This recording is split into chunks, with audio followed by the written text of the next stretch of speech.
Welcome, this is Pine Leaf Needles, and this is LOTRO Players News, where we take a look at the news from LOTRO and here at LOTRO Players. And with me this week, we have Andang, Hey, everybody. Braxwolf, Hello, everybody. Ethelros, So, and Draculeta. hey everyone. And this week, we don't have much in the way of news, so we will have quite a show tonight. Because tonight is going to be our review of the Helm's Deep expansion. But let's start with this week's game news. And from Turbine, not much. And in fact, the only reason why we have any news at all is because we had a little bit of a stream done by Sapiens. And when he ran his stream, he answered a few questions.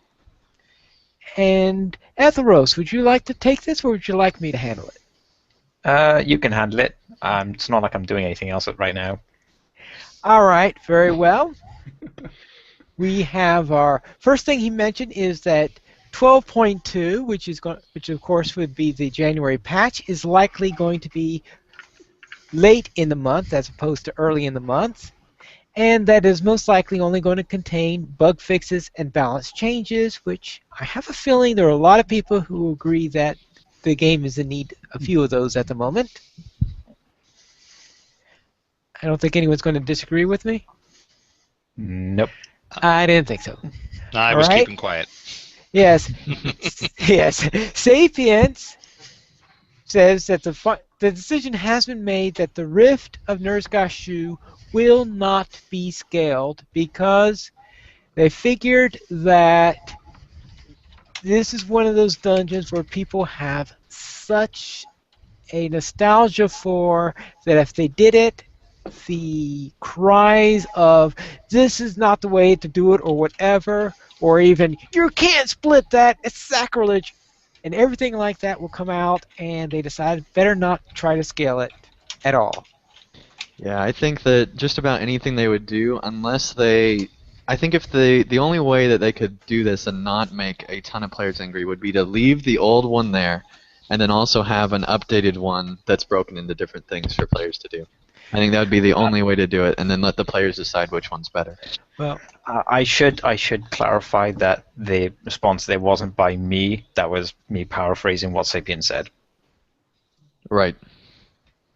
yes. So, don't direct the anger and fury at me, please. Okay.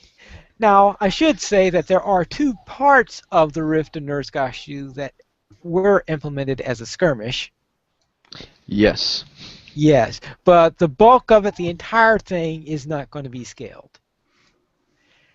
Now, concerning the power outage that delayed the release of Helm's Deep, it also messed up with the hardware that runs the lotteries, and that's why we have not had any lotteries since the launch of Helm's Deep, and there is currently no ETA on when they will get that repaired. Since, I think aside from maybe the patch release date for 12.2, I think that this is probably the biggest news to come out, is that the power outage actually really messed up one of their systems, which is the lottery system. They said it also messed up a few minor things as well. Yeah. So. Well, it's good that it didn't mess up any of the game servers. Right. Yeah, that's the big thing that's really good, is that they had that all backed up or saved or something. So that was good. Very well. Community update videos will return once the team returns from the holidays, since they have just finished their 2 weeks of holidays. I'm expecting them to be returning to work on Monday. And their aim is going to be to do a video every 2 weeks. And that would be good because we had this thing where we had these long pauses between videos, and when the rare times that they did have videos, there wasn't much in them. So hopefully there could actually be some content in these community updates also. Yeah, I think the fact that they're having content every 3 months now that's actually big content, as opposed to having an expansion just at the end of the year, will help these community videos to have a little bit more content. But still, I mean, it's just good to see them trying to interact with the community by making a community video, even if there's no substance to it whatsoever. I think it's still good, and that's why I like this in general. The fact that he's actually possibly going to try to do these live stream question things with players every Friday. That's a huge, huge step in the right direction. A lot of game companies, especially MMO companies, already do this sort of thing, and it'd be great to see LOTRO join them, and it'd really break down a barrier, I think. Yeah, Yeah. they need to change their culture as far as the way they communicate. They've been too secretive the past couple years, and I think you're right, Andang. This more than the fact that they're going to be releasing content more often is important.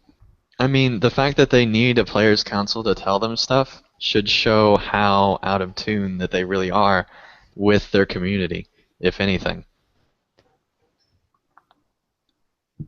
I think honestly, the streams would probably be more beneficial overall than community update videos because it's more communicating on a different, more personal level Yeah. than here's stuff we're doing these days. Yes.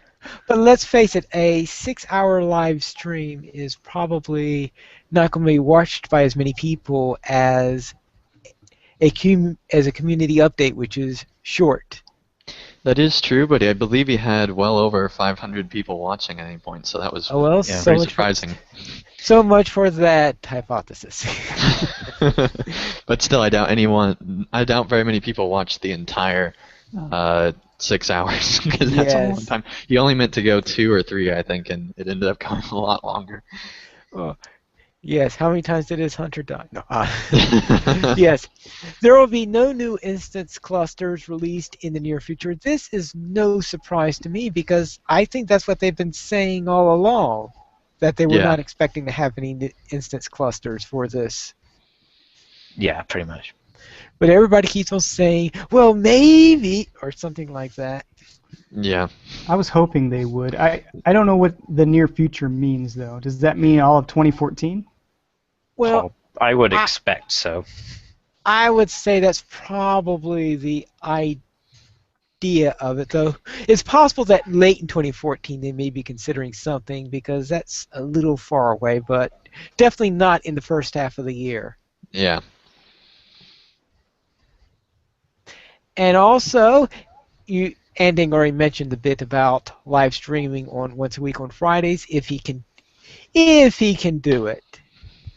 One never knows because plans don't always work out, but if that helps to get the community more together, then I'm sure there will be some support for the matter. And that's it for developer snippets for this week. But of course, we do have a real store sale this week, as opposed to last week, where it's just a repeat of the previous week. And we have a real nice free sample, and this is one free store-exclusive cosmetic. And the code for this is FINE7, F-I-N-E 7, one per account. So if you're on multiple servers, then you will have to worry about choosing which server you wish to do it on. And if you choose to do it with an emote instead, since the emotes seem to be counted as store exclusive cosmetics, if you wish to do it with an emote, that would be only one character, since you can't put emotes into your wardrobe. Any comments on this particular item? Not on that item, but real quick, I would like to go back a second. Fredos in the chat said that he expects them to double down on the epic battle system for new group content. While they may be adding different group sizes, which I doubt even that. Sapiens did say that the epic battle system is quote-unquote finished in response to a question, meaning that they're not going to be they consider it polished enough for whatever that they don't need to be making any more major changes to it. But he did. I think he also said that J.W. Barry, who does epic battles and among other group content, he said he wanted to add more 6 and 12 man options to Yeah. epic battles. Whether they will, though, is obviously a different question. If at all, yeah.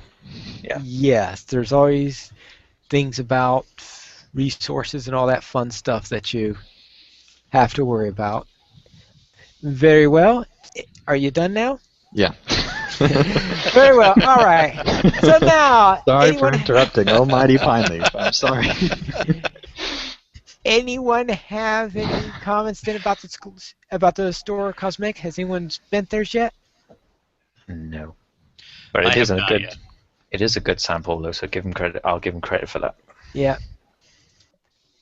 So therefore, we'll try. I have been trying. I was hoping to get a satchel for my Runekeeper. Unfortunately, the one that I really wanted, isn't technically a store exclusive, so it's not on this. It's not part of the sale. Alas. And now we have 25% off this week on Virtues, Virtue Bundles, Trait Slots, and Skill and Slayer Deed Boosts, just in case. Well, you have to kill a lot of beasts in order to get those boosts. Some of those deeds are beasts. Yes. Yes. And just in case you want to get the virtues the old-fashioned way, you could double your Slayer. You double your kills for your Slayer deeds. So that's all typical all around your virtues. And of course, there's a new steed because it's a new month. And in this case, it is the steed of the Snow Beast. Or boost. All right. The steed of yeah, I could just imagine what a steed of the Snow Boost would look like. Yes. Very fast.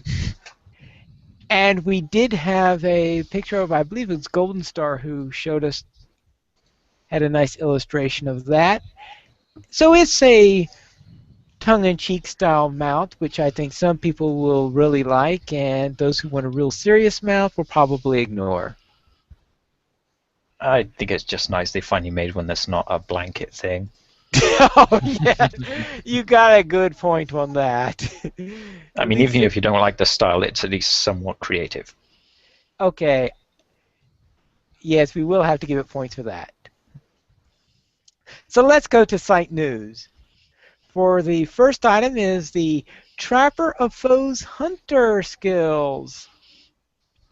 We already talked about Trapper of Foes a little bit before, so I'm not going to say a whole lot about this other than to say this is my third and final Hunter guide for the Helm's Deep skills, and it kind of completes the cycle. And Trapper of Foes, I've played with it a little bit more since the last time we talked about it. It's not only a more meticulous and interesting, I think, build than it used to be, but there's a lot more self-heals in there than there used to be. So I've accidentally taken on 5 or 6 mobs at a time and survived fairly well. Now, that speaks a little bit to how overpowered the classes are, but I think it also speaks to how survivable this class is within, or the class is with this specialization, because before, if you took on more than 2 guys with a hunter, you had to be a pretty good hunter to survive that encounter. Yes, and it looks like the hunter is, yeah, I'm finding the hunter works pretty well at the under Trapper of Foes. One of my favorite things I did with it was when I was in the Lone Lands, I used to triple trap when I was fighting against those bug arts. I haven't had an easier time fighting bug arts than Yeah, I killed. The triple trap is nice. The range trapping is really nice. Yeah, I can't talk about playing with the build myself, but fighting hunters in the moors that use it, they are very deadly, especially against wargs. Very well. And finally, we have Winter Stock, presented by Lonely Mountain. I didn't think that they would have time to do another music festival in a year, but here we go. The ones who brought us Weather Stock are now bringing us Winter Stock, which is going to be a lot easier to get to because it will be held at Thorns Gate in Landreval, of course. And it's going to be a 4-day festival as opposed to a 1-day festival where each of the bands will get a full hour to play. I saw that they're up to 20 bands. They are now up to 20 bands, which is just ridiculous. I can't even believe the amount of organization that would have to go into that. It's just amazing. So who's number 20? Because I only have 19 in the... Fredulous left a comment at the bottom, or Floridine rather left a comment, and it is Under the Sunlit Sky. Okay. Band. Yep. All right. Very well. That's good to hear, and someone who would know about it. But anyway, it'll be for 4 days, and it's going to be on Friday the 17th through Monday the 20th. A full 4 days. Times, of course, going to be on based on server time, which is Eastern U.S. time. On Friday, it's going to be from 2 p.m. to 7 p.m., which means it's going to be a tad early for some people. But that's probably it has a large number of European bands. It looks like, which is because based on the names I'm looking here, so it could be that their people will be there to see it. And on day 2, it goes to 1 a.m., which Yes, is from very late. yes from 12:30 p.m. till 6 p.m. Then there'll be a dinner break, and then there'll be a 10 p.m. to 1 a.m. Maybe Animal House and Bard's Beers and Longbeards, are they Pacifica-based bands? I wonder. Possibly. Because I'm wondering if that would be a reason why they would be so late on their schedule. Then on Sunday, we have an afternoon show, which will for 4 bands there and 2 more bands for the evening show. Though that may be extended when I don't know when this additional band will be fitting in the schedule. And then on Monday, there's only an evening show from 8 p.m. through 11 p.m., concluding with Old Vineyards, Yep. unless they're Old Vineyards, however you pronounce that. Assuming that there isn't another one being stuck at after them, because there could be additional bands Right. coming in. Who knows? Yeah, and all scheduling is subject to change, as they are likely going to have a lot of rescheduling with 20 bands. I can't even imagine how much planning and everything that has to go into that. It's just amazing. Yes, and it's highly recommended that you have your character at least level 6 or 7. This is because you have to get out of the introduction instance and into the main world in order to travel there. But once you're in the main world, you should be able to just take a quick ride to Thorn's Gate, and I'm sure there'll be plenty of people to direct you to the proper location. But this has to be a record for the most bands ever in one single event, I would imagine. Because that's a lot. Now, I've got no idea how many real-life bands there were at Woodstock. Well, in LOTRO, I meant. Oh, and LOTRO. Yeah. Yes, Thank but you finally for helping me with my qualifiers. So does anyone else have anything to add to this?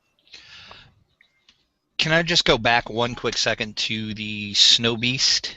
Okay. My mic wasn't working at the time, sorry. The picture that I linked, I just wanted to make sure that we gave the right credit. It was Whiteberry from Tales of Arda, actually, that I linked pictures up for him. Oh, Not right. Golden Star. Oh, not Golden Star. Yeah, it was Whiteberry. It was Whiteberry. Sorry about that. Or,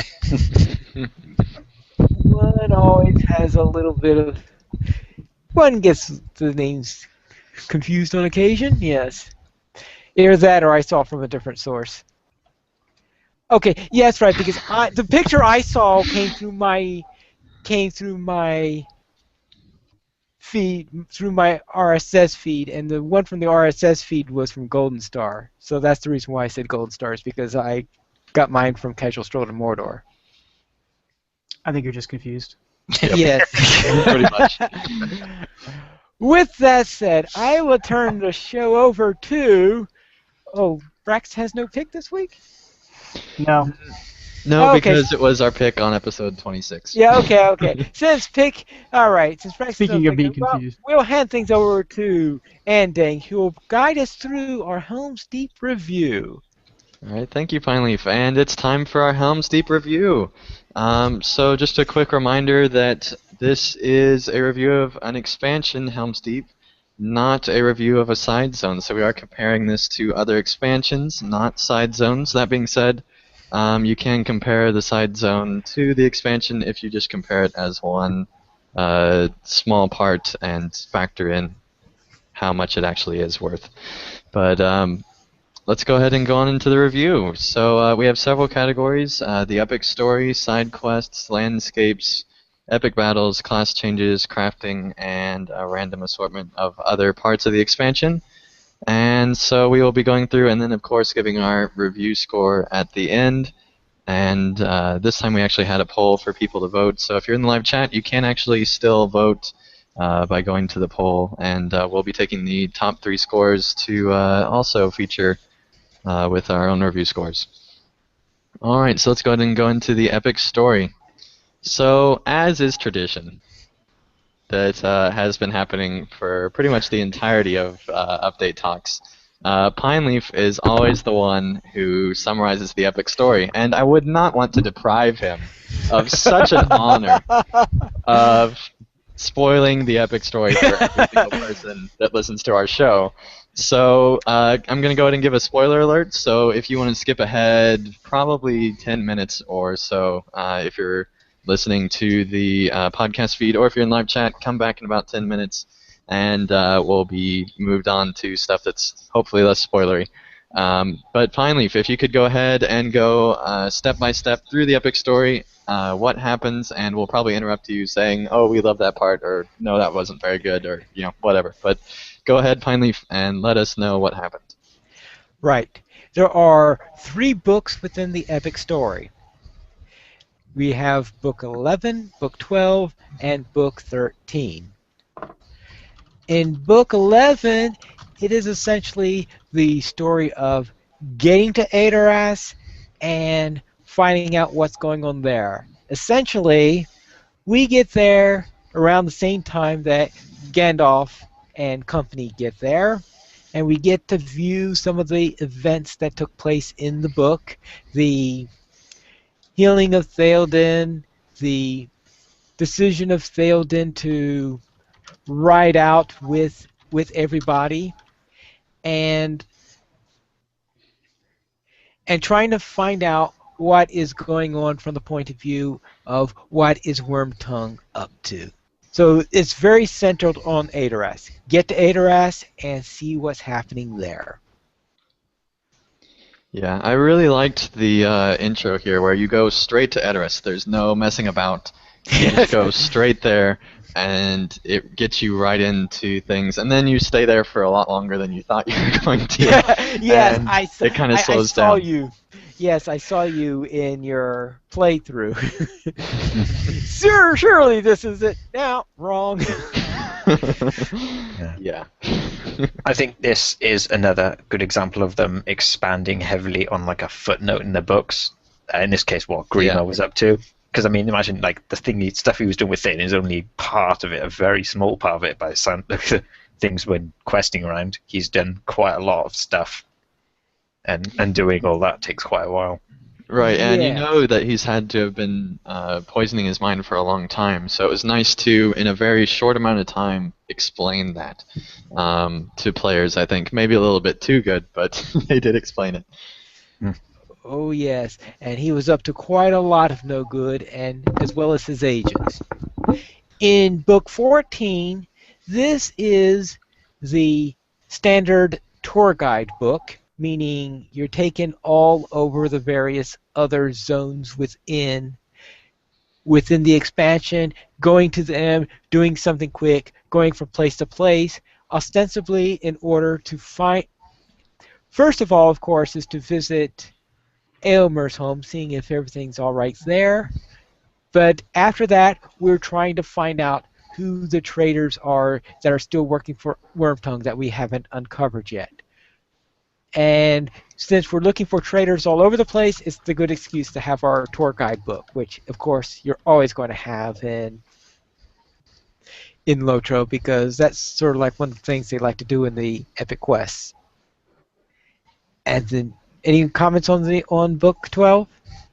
Is that the book with the soothsayer, or is that the one after it?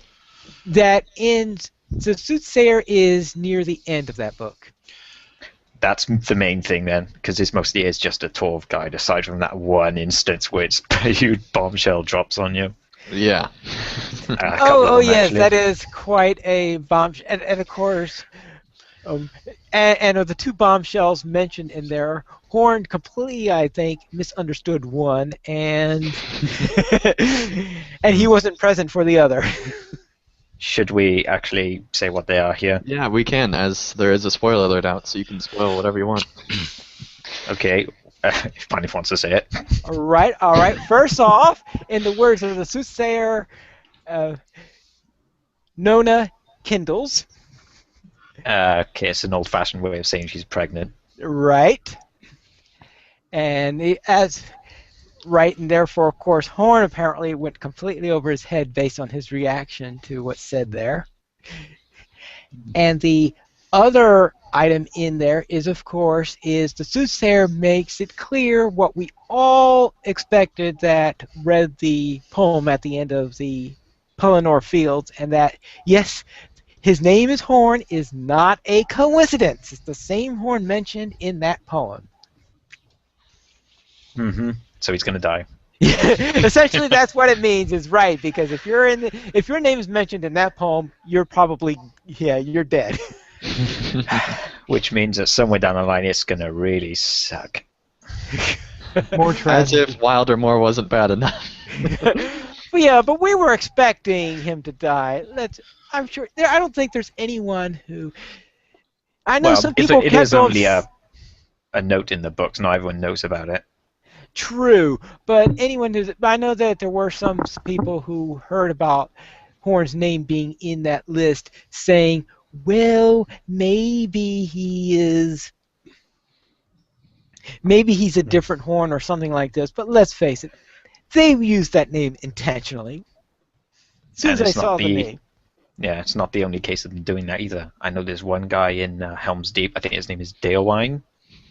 I think he's like the lover of Winsig in East Rohan. He dies too. And Right. yeah, so it's a lot of them like that they've been doing. Yes, there have been a few others where you've ran into that also, because there are a number of people from West Rohan also whose names look very, very familiar if you read through that list. Mm-hmm. It'd be a lot of widows. There will be a lot of widows, but that's the thing that often happens in warfare, unfortunately. Finally, Book 13 is titled Helm's Deep, and one guess as to where that is set. And Edoras. that no, that is set pretty much all in Helm's Deep. There might be one or two quests I think that might leave the area, but I think it's pretty much. It might even be all entirely in Helm's Deep, because unfortunately sometimes it's hard to.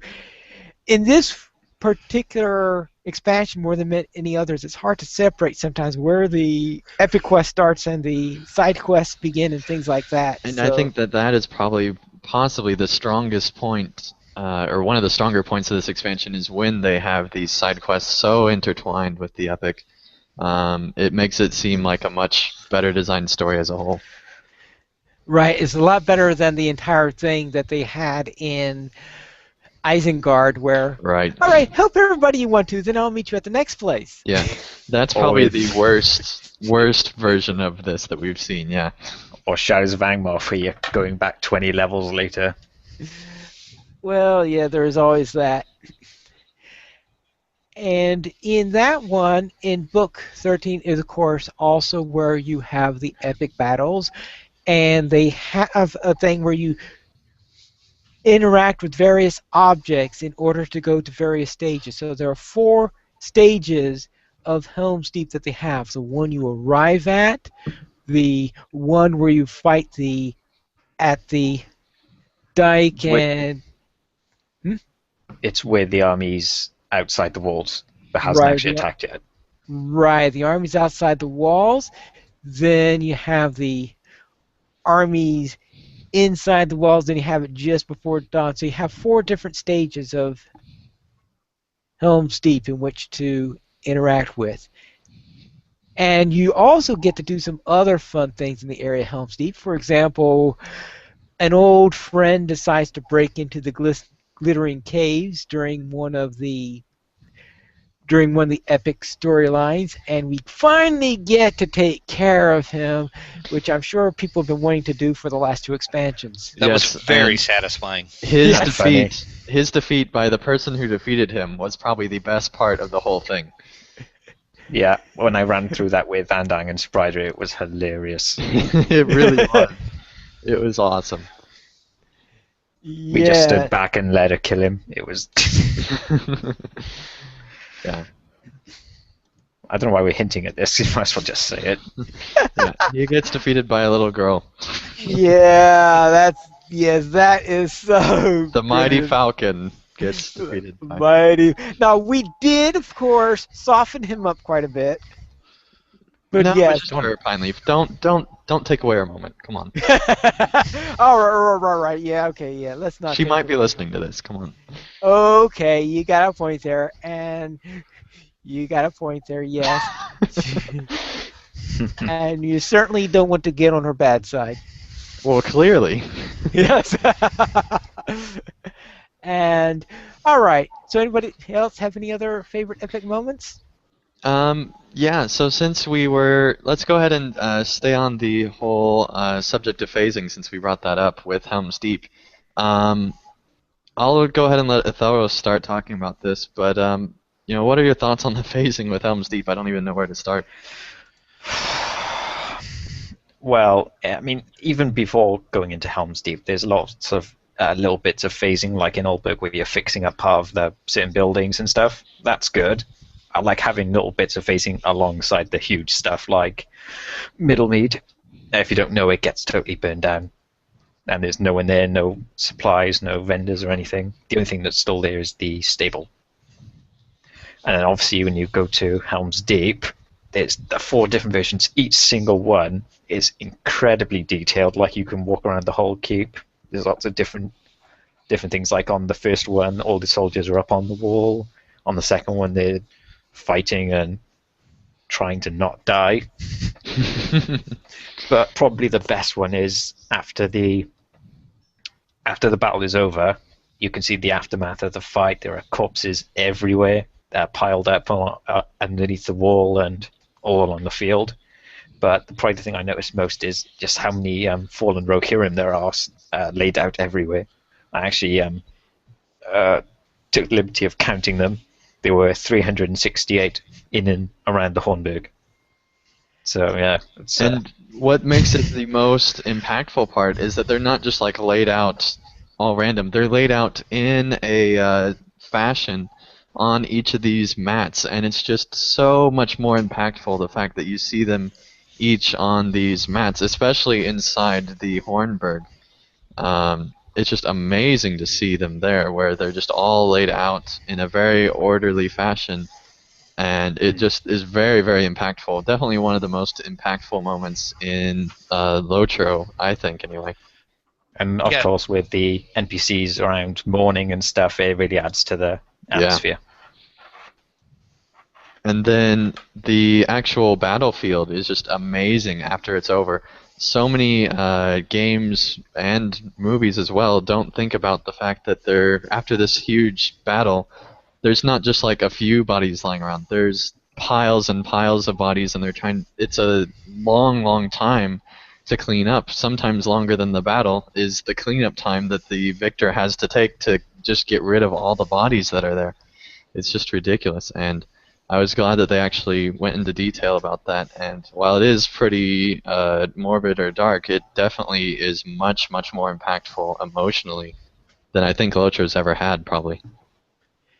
Yes, and in some extended battles against 2 civilized sides, they will sometimes take breaks in the battle, bury the dead, presume. Right, yeah. They'd come to a truce and then bury the dead and then fight again now that they're out of the way, which is just ridiculous that even happens. But that's how it really is, and I was glad that somebody at Turbine took the time to make that kind of an impact with the battlefield. And it's not just the bodies as well, it's all the siege equipment that's broken out there. There's just stuff all over that battlefield. Yeah, and there's a few other things. There's like the gate, the main gate to Helm's Deep is just completely smashed open.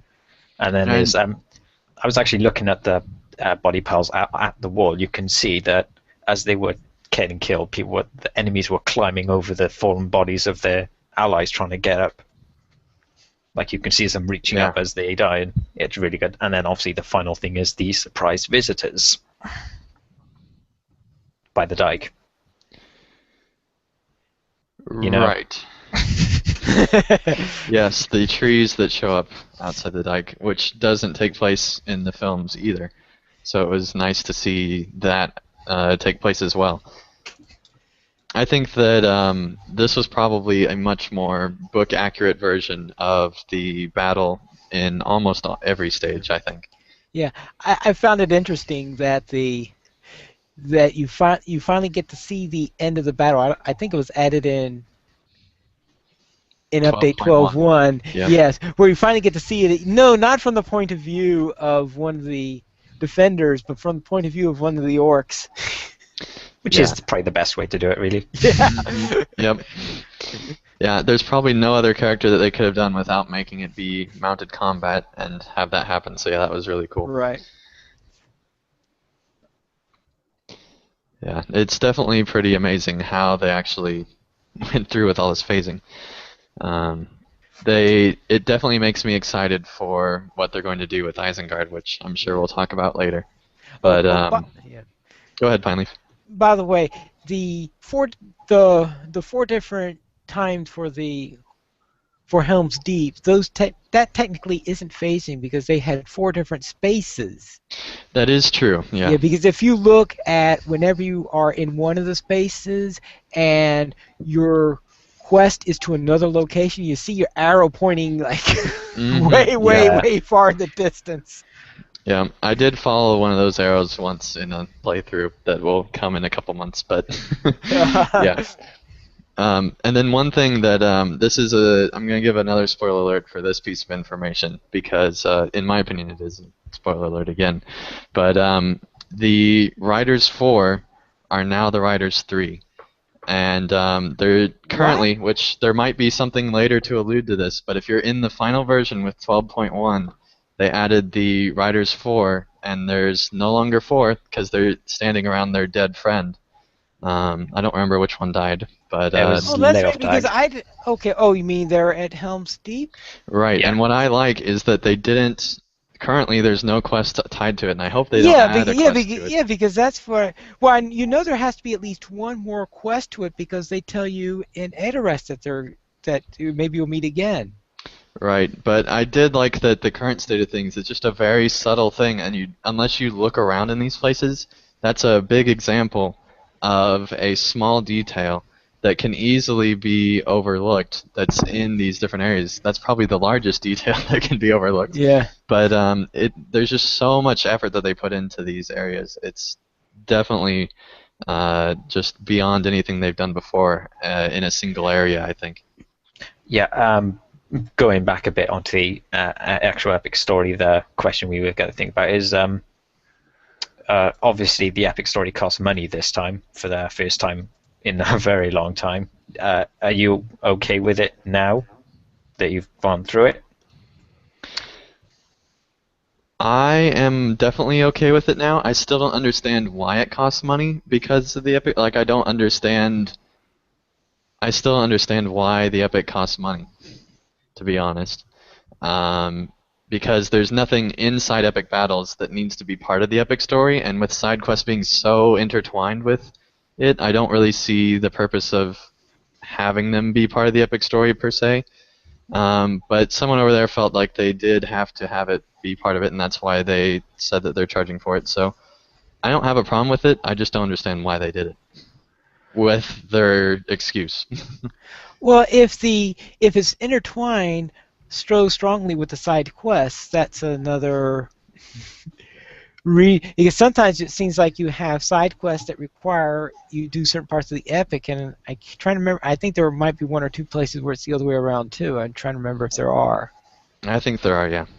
Yeah, so with such a strong intertwining, it's also difficult to not charge for it. Yeah, I agree with that, but I still don't see. I'm totally fine with them charging for the epic, but I don't see why with this particular content they felt like they had to charge for the epic.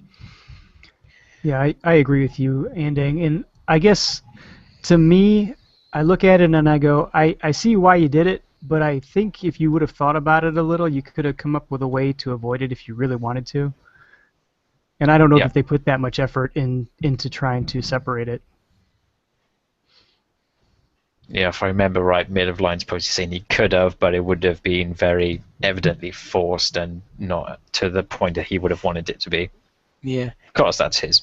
For me, I never actually had a problem with him charging it so much. It was the way they communicated it, like an offhand post in a forum thread. I mean, you just don't do that. You come out and say it straight away, and you be very honest with it. Yeah, that goes back to the culture of communication that we talked about at the beginning. Yeah, but that being said, I don't have a problem with having to buy the expansion to get the epic story. So, I don't know. Does anyone have a problem with this? I don't know that I necessarily have a problem with it. I still don't know where it leaves us for the future. I don't know if they're Yes, going I to. think that's probably the big thing. And even in the future, I don't necessarily mind it because of how much of the epic story is free. But I think the fact that they've said that this is not a standing policy moving forward, if they do charge for the epic again, it would have to be a major thing, I think, after making that kind of a statement, with several devs making that kind of a statement. So Right. they'd be right back to where they were with this as far as how terrible a lot of players thought this was. So that's just my 2 cents on it. All right, so let's go around the round table here with your favorite part of the Epic Quest or a favorite moment with the Epic Quest if you can't pick a favorite quest in particular. You don't remember what exactly it was, and someone's phone's ringing. I love that moment. All right, yeah, you love that moment? All right. Yeah. So let's see here. Athelros, what's your favorite part of the epic story? It's a tough one. Yeah, it is. It would either be the very first instance you go in where you see Theoden get restored because it's fully voice acted, and for a change from LOTRO, usual LOTRO voice acting, it's pretty decent.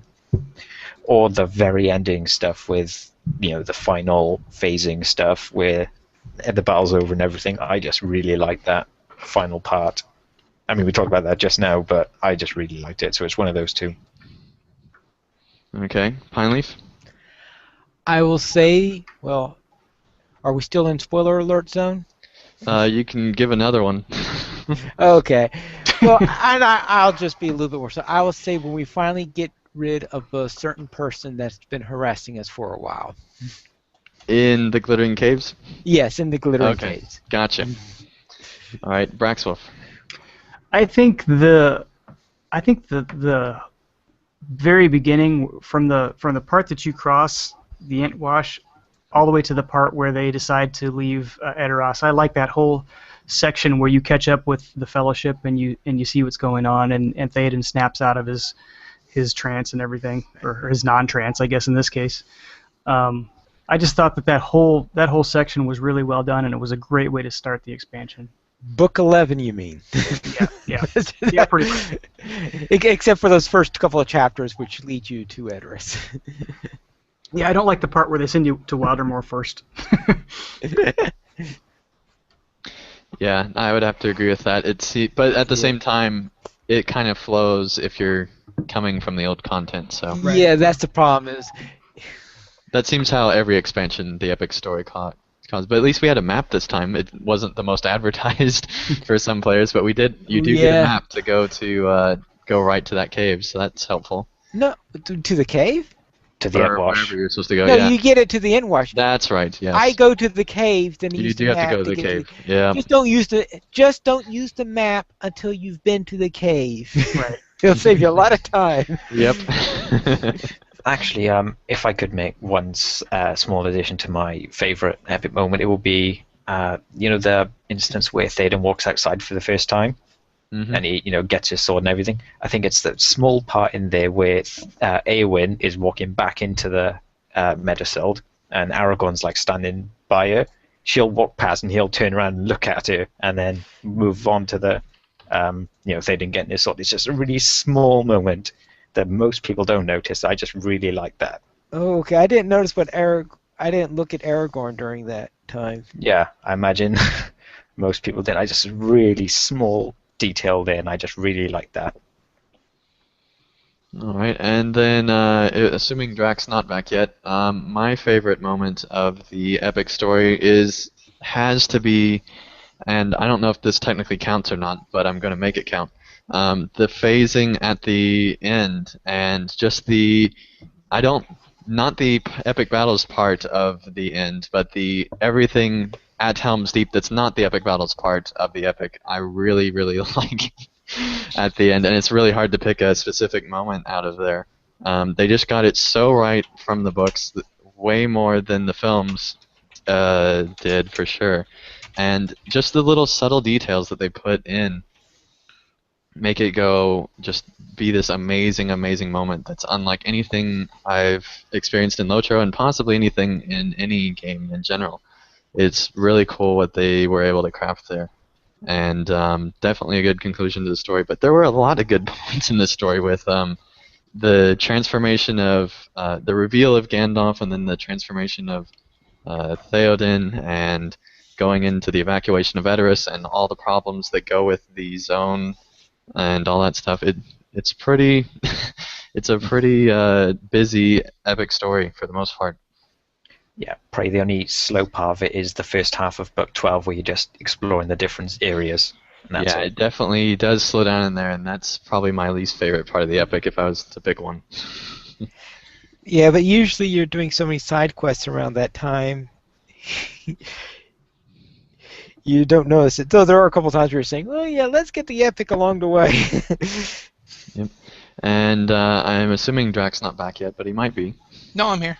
All right, Drac. What is your favorite part of the epic quests? Definitely in the glittering caves and the resolution that we get. All right, awesome. Being non-spoilery. Yeah. All right.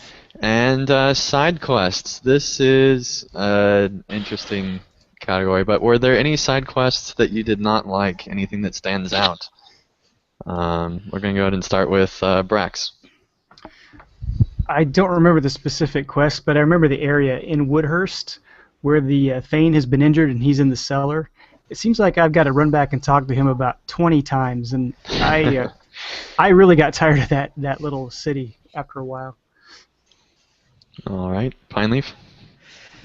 Any specific ones that I don't like? I can't think of any at the moment that I specifically... All right, are there any sections of side quests that you don't like? Or anything? Or general areas? Yeah. Or liked less? Well, I can't think of anything at the moment. All right. Thalros. I think there's only really two I really didn't like. Both of them were in the Broadacres. One was the one where you have to put out fires on the fields with this weird mechanic with putting out water. What you have to do is mount. Like I think that's the one where you throw stuff in Wildemore. And it doesn't tell you need Yeah, mounted. Exactly. Yes. It doesn't tell you. So you can't Yeah. just stand there and throw it. You have to be on a mountain and do it, and that just really annoyed me because I had no idea. I had that problem too. Yep. Yeah, I did as Yeah. well. The other one was in that little part of Fangorn where you have to kill the evil trees, but not the other ones. Yes! And the problem is... That is the most annoying quest we've had in a long time in LOTRO, I think. The problem is the neutral trees are also aggressive. Not like Yes. they warn you, they actually attack you. And I defended myself and I killed one. So, I mean, that just really bugged me. Yeah, and it wasn't... I mean, it was explained somewhat, but it wasn't explained nearly as much as it needed to be for how severe some of the things Well, were. And Yes. Fortunately, after you the- finish the first quest, you could kill them freely after that. right, yeah. Actually, there was another one. I think the older Fangorn, that part of Fangorn, where you have to like plant acorns. It's so hard to do because the trees are spawned so thickly everywhere. You have to kill like half a dozen just to find the point. It's just it irritated me. But aside from that, I just love pretty much all of it. All right. And Drac. Yeah, I'm the same. It's that whole Broadacre, all those quests around that area that was on fire, and you got to shoot the banners, and there's just way too many mobs that spawn too quickly, and they don't explain some of the quests very well. Oh yeah, now I remembered which one that Yeah. annoyed me the most. Yeah. And then, again, not to be spoilery, but there's one person that you have to go take care of, and you don't realize how hard it's going to be until you get into where he's at. And it's kind of crazy in the little building he's in. And Pineleaf, what did you hate most and that you remembered?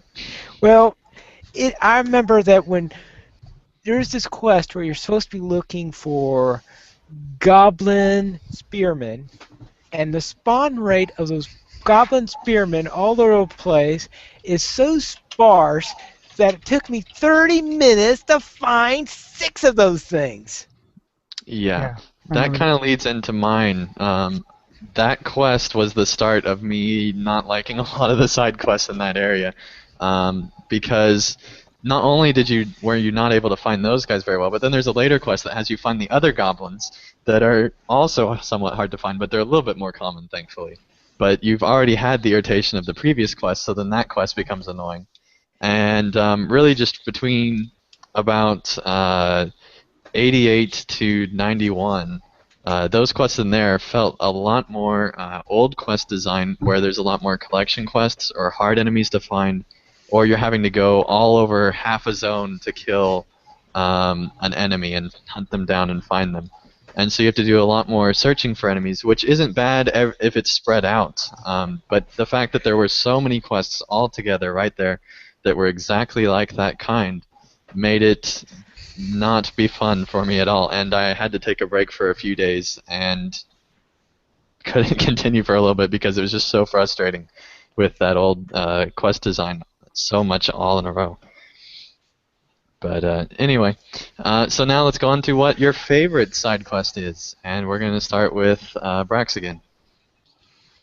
Oh, my favorite side quest. Again, I don't remember a specific quest, but the area, the Fords of Eisen, this side of the Fords of Eisen, I loved going in there, and when you were searching for some of the guys to help Gandalf out, I don't know. It was just it was a beautifully done area. It was all on fire. It was post-war again. It was very much like what Ethelros described in the Battle of Helm's Deep, but on a smaller scale. And I just thought that was kind of your first, that and that town just outside of there, your first, when you rode up in there, you went, oh my gosh, there's been a battle here. And I thought that questing in that area was just as fun, maybe because you were surrounded by that landscape. Yeah. And Pineleaf.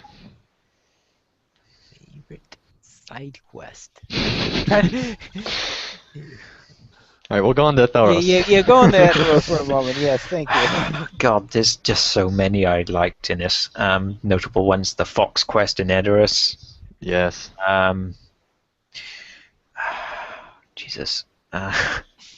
The leadership quest in Westfold, or the quest line where this woman leading her people, or her husband's people, but he's dead. Spoiler. But it's pretty obvious he is. But Oh, yeah, okay. I guess I never learned that he was dead. well, you kind Spoiler of get the alert, idea. Pineleaf. I mean, he was at the Forts of Isaac, so. Oh, okay. Gonna figure Yeah, it out. I guess the Force of Eisen means that he's either with Erkebrand or he's dead. Those are the most likely choices, I admit.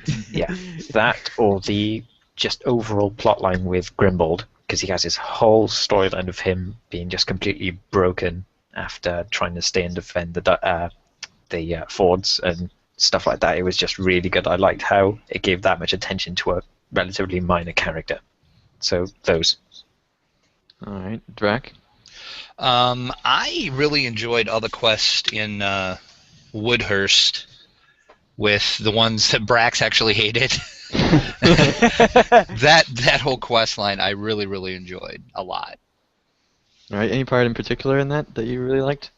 No, I just liked the whole All right. the whole quest line actually. I think it was well written and the story was really good, I thought. Okay, Pineleaf. All right. I would say the quest line that starts in the marsh where it starts out where you have to bring some bad news to somebody. Oh yeah. Yes. She runs off. She gets captured by orcs. And that leads us to the next quest hub after we do the rescue there, and then we get to unravel an old story about what those orcs are coming up to. We've finally unraveled the mystery of what's going on with these orcs, what's so unusual about them, and we finally have an opportunity to get rid of them. So that line. I liked that quest just because someone told her right before me, so I didn't have to give her the news. I was just repeating the news again when she came back. So maybe that Yeah. makes me an even worse person. I don't know, because it's like, haha, your dude's dead. But you know, that's Did what she run happened. away again? She did run away again, yeah. Wow. So apparently she likes to run away. But yeah, that was my favorite moment in the side quest. All right, and so like I mentioned, there's in that one section, there's a lot more of those collection quests and things like that in this zone. Do we like and especially around Edoras, there's a lot of non-combat quests. Do we like having a lot more non-combat side quests for a change, or do we want to see, was it too much to that side, or how is it? What do you think? And we'll start with Drac. I think it was way too much on that side. I mean, I don't mind doing a few of them, but I mean, come on, when you have to look in outhouses for people, I mean, really? However, it is nice to see that there are outhouses in Middle Earth. And when you have to like clean a house for somebody, again, really? I mean, come on. Isn't there somebody else that can do this stuff? Well, actually, in the case of the cleaning the house for someone, there's a reason why it hasn't been cleaned in a while. Well, yeah, but still, I mean, come on. We're heroes, not house cleaners, you know? Well, they did explain in a later quest that your job as a hero doesn't exactly always seem to be all glorious. Don't use logic, Pineleaf. Always does that. I know he does. We get on to him in Fellowship of the Creeps all the time for that. All right, Ethelros. I'm one of those deranged individuals who like the North Cotton Farm quests, where you do pretty much like 50 of them. So I liked them. Maybe they went on a bit too long in the Edoras Kingstead area, but personally I liked them. All right, Braxwolf. No, I don't like the collection quests at all. I want to fight people. No, I don't. It's hard because there are some of those that you mentioned. I actually liked the quest line where you cleaned the house because I liked the resolution to that quest, and I thought it was well done. But I think all in all, there was not enough. There was too much of that going on in this one, especially in the middle part between the introduction of the expansion and then the conclusion. I thought that whole middle part there, it just felt like I was collecting for that almost entire time. All right. I would like to point out that Frillis from the chat does say that I've been holding it for 93 levels now. Finally, an outhouse. All right. And Pineleaf, I believe you're next. Yes. Actually, I think it was a rather good balance of fighting and non-fighting because I find that if we're constantly fighting, it gets a little bit on the tedious side. So I thought it was a welcome break from constantly fighting. All right. I actually, this is, like I said earlier, a reason why I had to take a break for a little bit. And I don't know if it's necessarily the fact that there were so many non-combat quests. I think that it was more an issue of the combat quests also being too easy at that point because of the class balance of the particular build of the champion I had, which made combat not be as much fun. And so then to have non-combat quests on top of that with going through the combat quests really quickly, it kind of made it drag on a little bit more and made it seem a little bit longer possibly. But we'll get into bouncing and things like that later on, I'm sure. Alright, so let's go on to landscape, which some players have said that it's their favorite part of most of the Lord of the Rings in general, and obviously Helm's Deep as well. So, what are your thoughts on the landscape with Helm's Deep? Did you like it? Did you hate it? Did you? I don't think anybody here hated it, but go ahead and give your thoughts on it. Let's start with Ethelros. Well, to me, it is the most detailed, most big in terms of scale, most true to the lore stuff they've done in the game to date. To put it that much, it's just so many different places I could like. Each one feels unique to itself. Even the little settlements, different Rohirrim settlements, they all manage to feel distinctive in their own way. I don't know. I could go on and on about it. Helm's Deep is the crowning jewel, of course. All right, and Brax. Yeah, it was incredible. In fact, we talk about moments at LOTRO when you just look up and go, wow. And I had one of those moments actually in beta when I was riding around the Westfold with you guys, and Anding said, hey, follow me, I got to show you something. And as we approached, was it Martin? Is that the town? That's, that's the place. Yeah, as you approached that and you saw all that smoke coming up on the horizon, and the entire landscape in front of you is just burnt out. I don't know why I like these depressing burnt out areas, but I just thought that was incredible. I don't think we'd ever seen anything like that in this game before, and it kind of took my breath away. So yeah, I really thought they did a great job on the landscape, especially considering where we are in the story and what they thought it was supposed to look like at this point. All right, Drac. Oh yeah, they did an amazing job with it. Woodhurst and Broadacres I think two in this expansion are my two favorite areas, just because they're just amazing looking. And I still, every time I go by one of those tapestries, I have to stop and just look at them because they're just amazing to see. I don't care how many times I see it, I still go, that is awesome. Yeah. All right, Pineleaf. Well, landscape has always been one of the great things that they've had in this game, and this expansion shows why. Because it's everything. It's amazing how in an area that, let's face it, you could do Western Rohan and easily make it the most boring place in all the world. But they made it right. But they made it true to Rohan and have good variety and different types of areas without breaking what it really is. Yeah. What I liked about it most probably was just the height difference of a lot of the areas, because there's all these plains on this side, but there's also the mountains that lead into Isengard. And so you have this very diverse landscape that Tolkien gave them to work with, and they did an amazing job of making it, just by having mountains in the distance makes it feel very different, just that alone, because it adds to the height scale and the amount of things you're able to see on your screen in the distance. And one thing that they did really well was allowing us to see things a lot more farther away in this expansion than I think has ever been done before. It's really amazing how far away you can see the dike, and how far away you can see Martin, and how far away you can see Helm's Deep.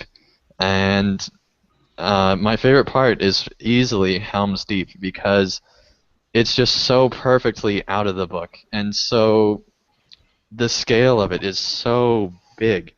Not only do you have this huge area to fit 30,000 men and orcs in front of it, but you also have this huge area of farms and things like that behind it, and you have the huge scale of the towers with catapults on top of most of the towers and men lining the whole thing.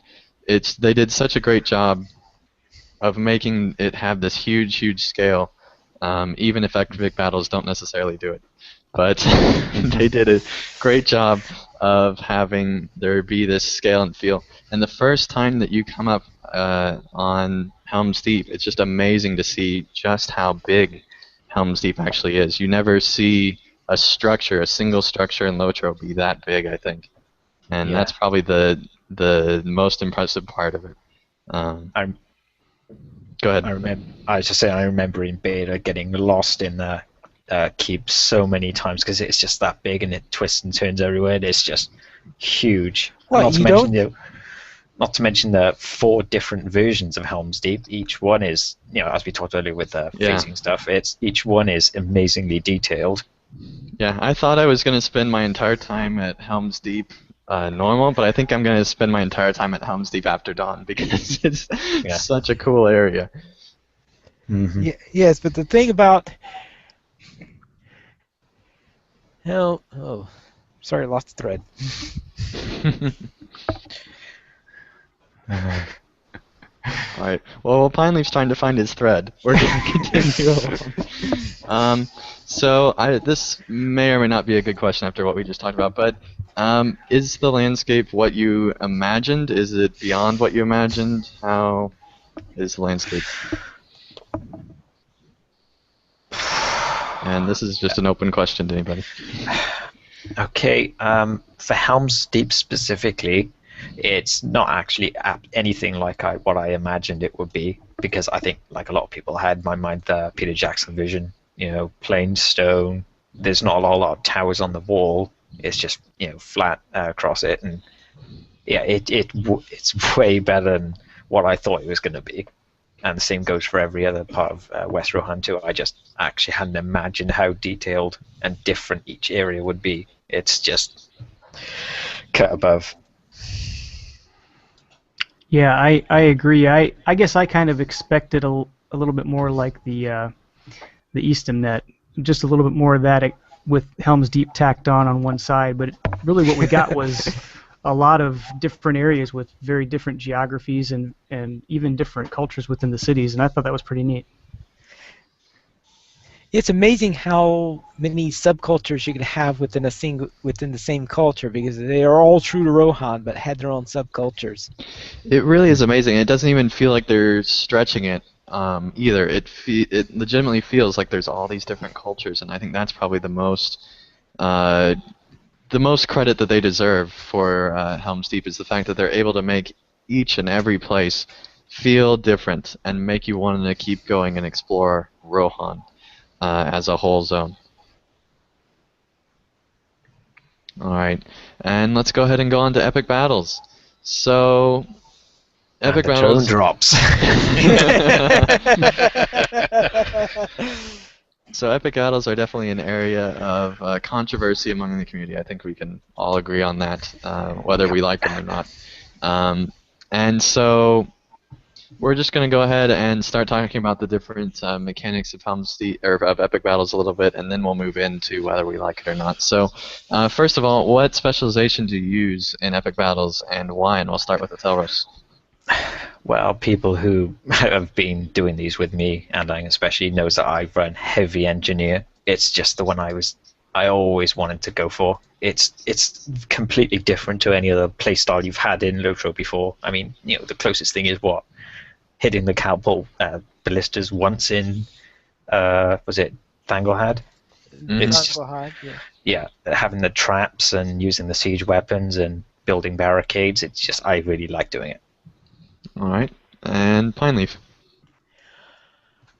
I tend to have 2 specs for most of my characters. I use engineer. Currently, I tend to use engineer on the battles that actually have equipment that you can use. For the other ones, I've tended to go on the leader track because I have not yet gained enough ranks in engineer to set small traps at during the ones that don't have siege equipment that I can easily find and use. All right, and Drac. Engineer, if I have to pick one, but I really don't do epic battles, so I just really don't like them. Spoiler. So. And Brax. I go engineer for the most part, but on kind of like Pineleaf, there's a few epic battles where it's not quite as beneficial yet. So on those, I will run Vanguard, but I like the engineer and the hunter because the run speed boost let me get between the siege weapons pretty quick.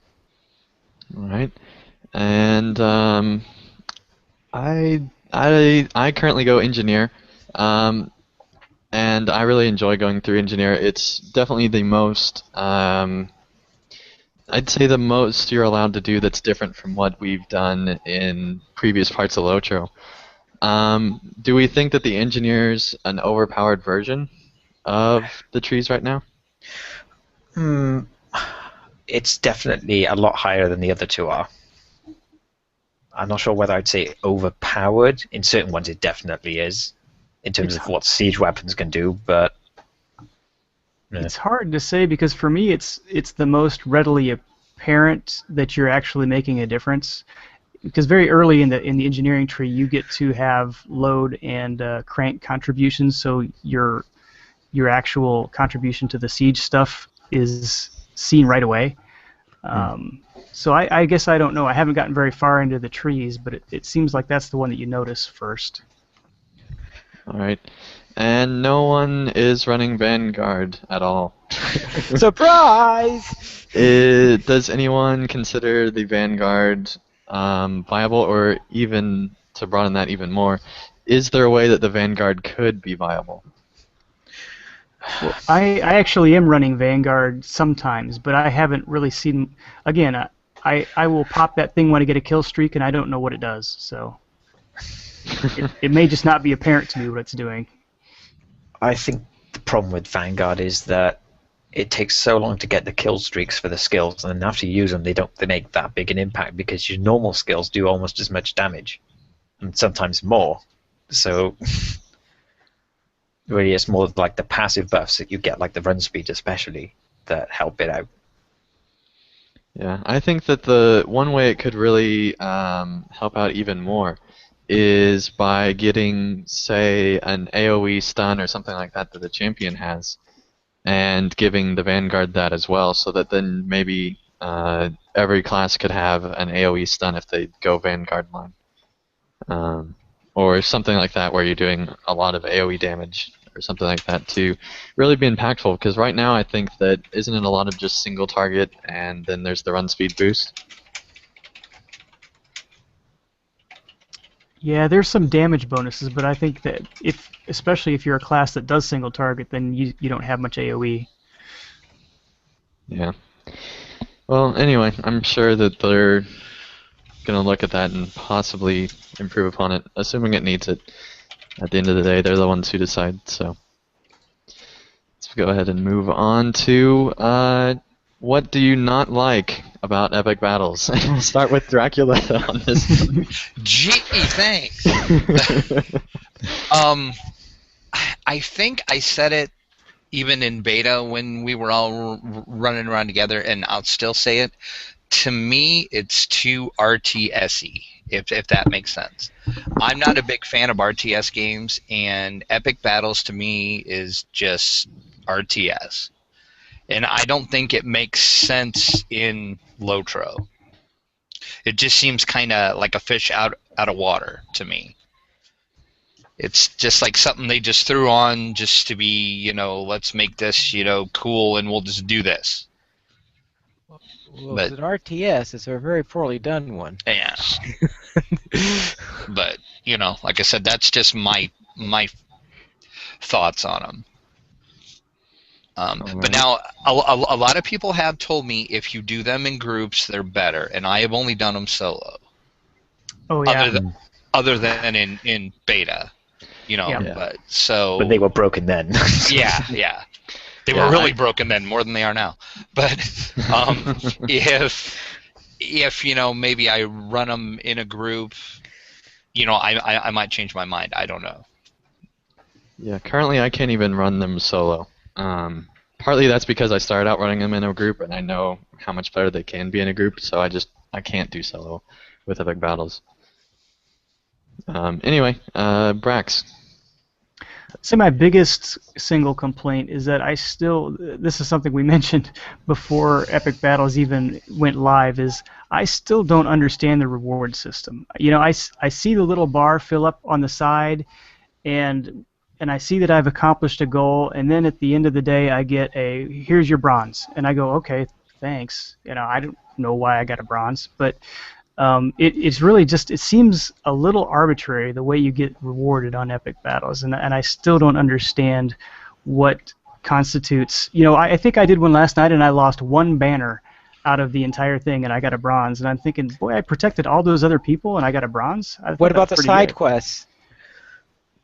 So are those factored in too? Yes, those are factored into it. Okay, so Yeah, those to get a platinum in the overall thing, you have to get platinums in the side objectives.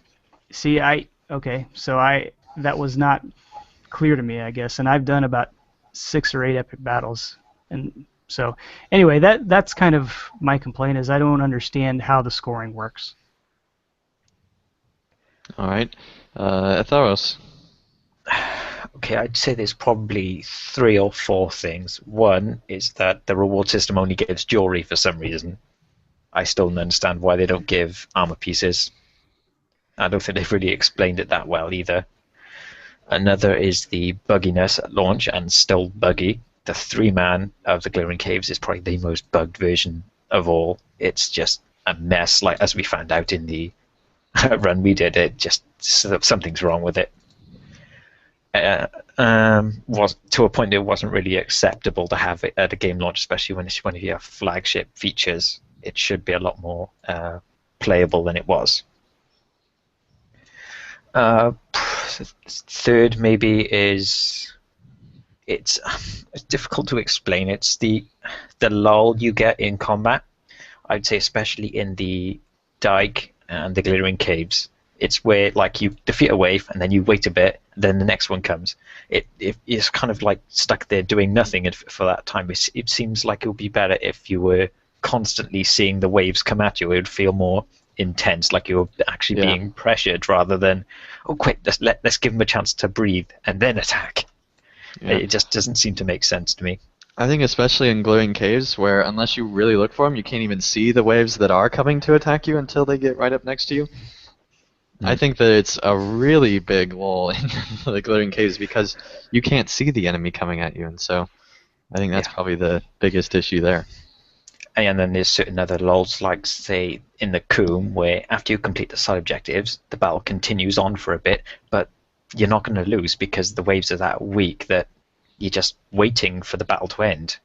It doesn't seem to have like a final big wave that you would actually have to act in order to survive, or something like that. Yeah. And obviously the final thing is simply there aren't enough configurations. There's like 5 solo duo, 1 3, 1 6, 1 12. That's just not nearly enough, in my opinion. At least all of them should be 3-man, maybe 3 of them 6. Yeah. At the very minimum, I think. It's just you need a lot more configurations than there are now. Yep. All right, and Fredulus in the chat says that he agrees it's completely different in a group and is much more enjoyable. All right, and Pineleaf. The epic battles, I think that they give you the feel of being in a huge battle, and if you're in a huge battle, you feel insignificant, and when you're in an MMO, the last thing you want to do is to feel insignificant. Because you're an MMO character, you're this great hero or something like this, and whatever you do feels like, what effect am I having? Especially since I'm doing this on a warden usually. And when I'm on a warden, the warden is so ill-fitted for this system. It's incredible. They even try to get around this by changing one thing in the warden, and because of that, and in other words, that they no longer lose their gambits at the end of combat, and that's pretty much messed up the warden everywhere else. And it didn't even solve the problem for epic battles, because it is such a mess right now with the warden at the end of battle and how it handles the gambits and all that stuff. And I can't forgive epic battles for doing that to us. But overall, I'd say it's because you feel insignificant, and sometimes you wonder, what am I doing that's affecting this battle really? Yeah. Yeah, that's definitely my biggest issue with it, is the fact that, and even going back, I think back in a prediction for back in the CSTM days when I was doing update talks on there, I made a prediction about the fact that in epic battles, will we feel like just a number? And we even talked at length about it on how that would, really devalue the player and make them feel insignificant. And that's actually what happened here. I think that my worst fear for epic battles happened, where we are just a number in them. And I think that is by far the biggest issue I have with epic battles, is the fact that we are just a number, and there's until you start really working with the system and get your promotions and things like that, it really feels like that there's almost nothing you can do to affect the combat, especially your first time going in if you don't have another player helping you, and you just have no idea what's going on, and that's a big issue at the beginning. And even when you get to the end, you get fully upgraded, you're still just a number there. My second big issue is the fact that nobody is allowed to die. You go through these 5 battles, and the entire time, if anybody dies, it impacts your score fairly significantly. It was much worse in beta, but even still, it still impacts your score very significantly. And I think that is a major issue that I have with it, and the scoring system as a whole, is the fact that it penalizes players for something that sometimes they don't have any control over, or at least at the beginning have no idea that they have control over.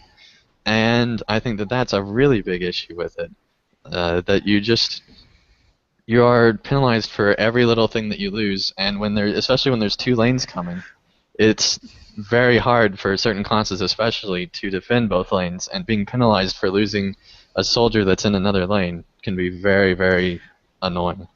I suppose connected to that is losing one soldier, you means you pretty much lost that side of it, because you're obviously going to lose a lot more soldiers because it takes longer for them to kill the NPCs. Right, yeah, and so you basically, once you lose a soldier, you have to go and defend that side and give them buffs and try to really get going on there, or you will lose a lot of soldiers. And then you're not defending the other lane, and sometimes, just by the luck of the draw, that side will start to have major issues as well. And so you're kind of in a lose-lose situation, especially after you lose that first 1 or 2 soldiers. Or even the banners, because they give buffs to the soldiers, which They do? I believe they do. It seems like that they're much more susceptible to dying when that happens. If I could add another thing I don't like about, I'm not sure whether this really counts, but the tutorial, which explains the basic mechanics of certain things, isn't nearly satisfactory for what the actual experience is like. And I know this because I've run through them with a number of people for the first time, and they've said like they've tried to do them before, and they were so completely blown by what to do. As soon as they go in there, they just, you don't have no idea what's going on, what you're meant to be doing, where you're meant to be going. If I wasn't leading them through it, they would have just completely shut down, because it's just so much going on. The tutorial isn't nearly satisfactory telling you things like that. Like, they tell you how things work, but they don't tell you what to do, and that's the main problem. Yeah, well, that goes back to my complaint a little bit too. Is I still don't feel like I understand. I've done close to 10 of these, and I still don't feel like I understand exactly how they work or what I'm supposed to be doing. For me, it was pretty much just trial and error. Keep doing it over and over, and you figure out the little nuances of the different side objectives and the different mechanics and stuff. But I suppose that kind of thing is the way anything works. And then my final issue with epic battles is that, to me anyway, it feels like they're balancing classes to epic battles instead of balancing them to the content as a whole. And when epic battles aren't necessarily viewed by some players as the best feature, it seems very weird that seems to be what they're balancing classes to, at least in my opinion. Alright, and if you could change one thing in epic battles, what would it be? And Brax, what would you change? Well, actually, I'm going to steal what LOTRO said earlier. I think there needs to be at least a 3-man option to all of these epic battles, and probably more 6-man options as well. I don't like that we're stuck with solo and whatever else we've got for each one. I think each one has 1 or 2 options, right? I it's just it's not feasible to me. It seems like we can't get on with our kin and run. We've typically got 3 or 4 or 5 people on at any point in time on our kinship, and we've always got somebody left out right now because we're doing it in duo, but we don't have enough to do a 6-man. So I wish they would go back and give us some more options there. All right. Drac. I really don't know. I've been trying to think, and I just don't know. All right. The whole thing, right? I hate to be like that, but I really don't like them, so I don't do them. I don't, and I really do hate to be that way, but. All right. Atheros? Well, Brax already mentioned the one I said. I would rather not repeat it, but yeah, the make it more like you're feeling like you're being pressured. Like the wall and the Hornburg, they feel a lot like that. There's constantly enemies climbing up the ladders. You're constantly fighting, or watching your soldiers fight. If the other ones could be made to be more like that, I think I'd be a lot happier. Yeah. And Pineleaf? Well, I think you're going to be half expecting my answer on this. And it's a little bit more than one slight change, I'm afraid, and that is replace a whole lot with skirmishes. I knew you were going to say that. That's my answer. I agree. But Pineleaf, you have way more than just one skirmish soldier now. You have, like, a ton. You can't let any of them die, though, so. Yeah, if I could change one thing, it would be to somehow, in some way, give the player more importance.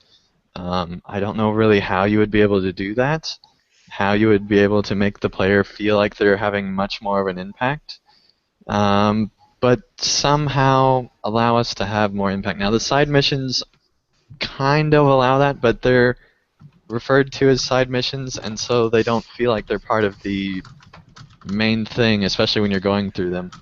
And the fact that they're somewhat random doesn't help out either, making them feel like that they're really part of it. And so just somehow in some way making us feel like we're important would be my main change to Epic Battles. Alright, and so now what do you like about Epic Battles? And we will start with Pineleaf. What do I like about epic battles? I'm afraid this is going to be thought of as condemning with faint praise. Okay. And that is, it does very, very successfully demonstrate to you what it is like being in a large battle that you cannot control. Okay. Not necessarily that I like being in that situation, but it successfully implements that. Okay. Atheros? Okay, a couple of things I like is the grading system. I like having being able to achieve some part of the way without getting all of it. Like in most other instances, it's you either succeed or you fail, and I just like having a bit more leeway with that. I also like the engineer line as a whole, just being able to interact with things and fire catapults. I like the having more than one person use the same thing. Like you can have 2 people man the catapult and it works a lot faster. That's probably my most favorite mechanic they've introduced with this expansion as a whole. It's just so great. Like say there's a bomb on the floor and you're disarming it, another person can come along and help you disarm it. It goes faster. Just that sort of thing I really like. Yeah, that's probably it. Okay. And Drac? I like the fact that it did make you actually feel like you were at Helm's Deep.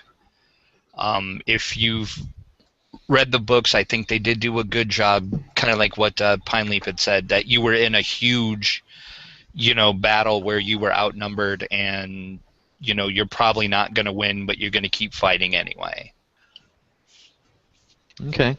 And Brax. Well, I like that they weren't afraid to try something new and different, for one thing, and I'm glad that they haven't lost that. Whether they hit or miss the mark every time, that's up for debate. I also like that they still give you a solo option for end game. Now, Heightbolt gave you that, and it was kind of a grind. It was okay to do once, I think, but I think that at least they're considering the solo and duo players as they're giving us in-game content, and I think that's important to do. It's not easy sometimes for solo people to go and grind for gear on raids and stuff when it's hard to put together even 4 or 5 people a night to do something. All right. I really like that Turbine attempted large-scale battles. Whether or not they did them well, that's up to the players to decide. But I'm really glad that they attempted to do that. And moreover, the things that they were able to innovate with by attempting epic battles, like allowing players to interact with one object at the same time, and different things like that that they implemented that could be used in very interesting ways, or even they might find something and say, well, how could we do this? Oh, hey, we came up with this system in the past. We can use it again here. And so there's a lot of those things that they were forced to make innovations with that could bring really good things to the rest of the game.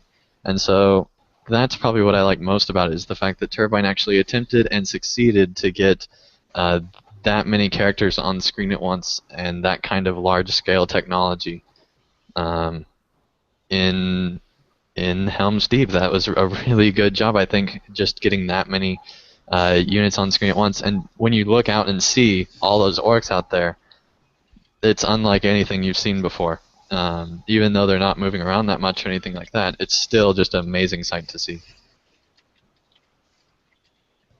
Alright, and so now, will you play epic battles outside of the epic story? And Thalros. Assuming they make no other changes to it, no other significant changes to it from now, I will run them if it's with other people. If it's not, I probably might try and get the remaining platinums I haven't gotten yet on the solo ones, but other than that, no. Okay. And Pineleaf. I expect that maybe if someone invites me to a group to run with it, I might do it. I don't think I'm going to go out of my way to do it. Okay. Perhaps maybe 1 or 2 on occasion, but not regularly. Alright, Brax. Yeah, I think it really does depend on if I can get people to run them with me. Excuse me, I don't know. Maybe occasionally solo, but I think probably I'll spend more time leveling my alts up to cap as opposed to grinding out gear this time around. I guess it depends on what we see with the balance update that comes, but at this point it's just not really that beneficial to grind for jewelry. Alright. And do I need to ask, Drac? Well, I think I am going to try them with a group. Alright. But solo, outside of the epic, probably not. Alright. Go ahead.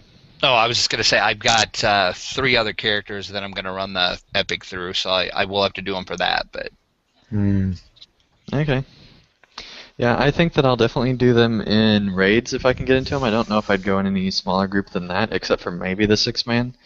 And that's because during the beta, I did actually have a really fun run with them. They had 2 engineers that were fully upgraded. And so they were firing trebuchets that were firing triple shots out into the orcs that were coming up onto the wall.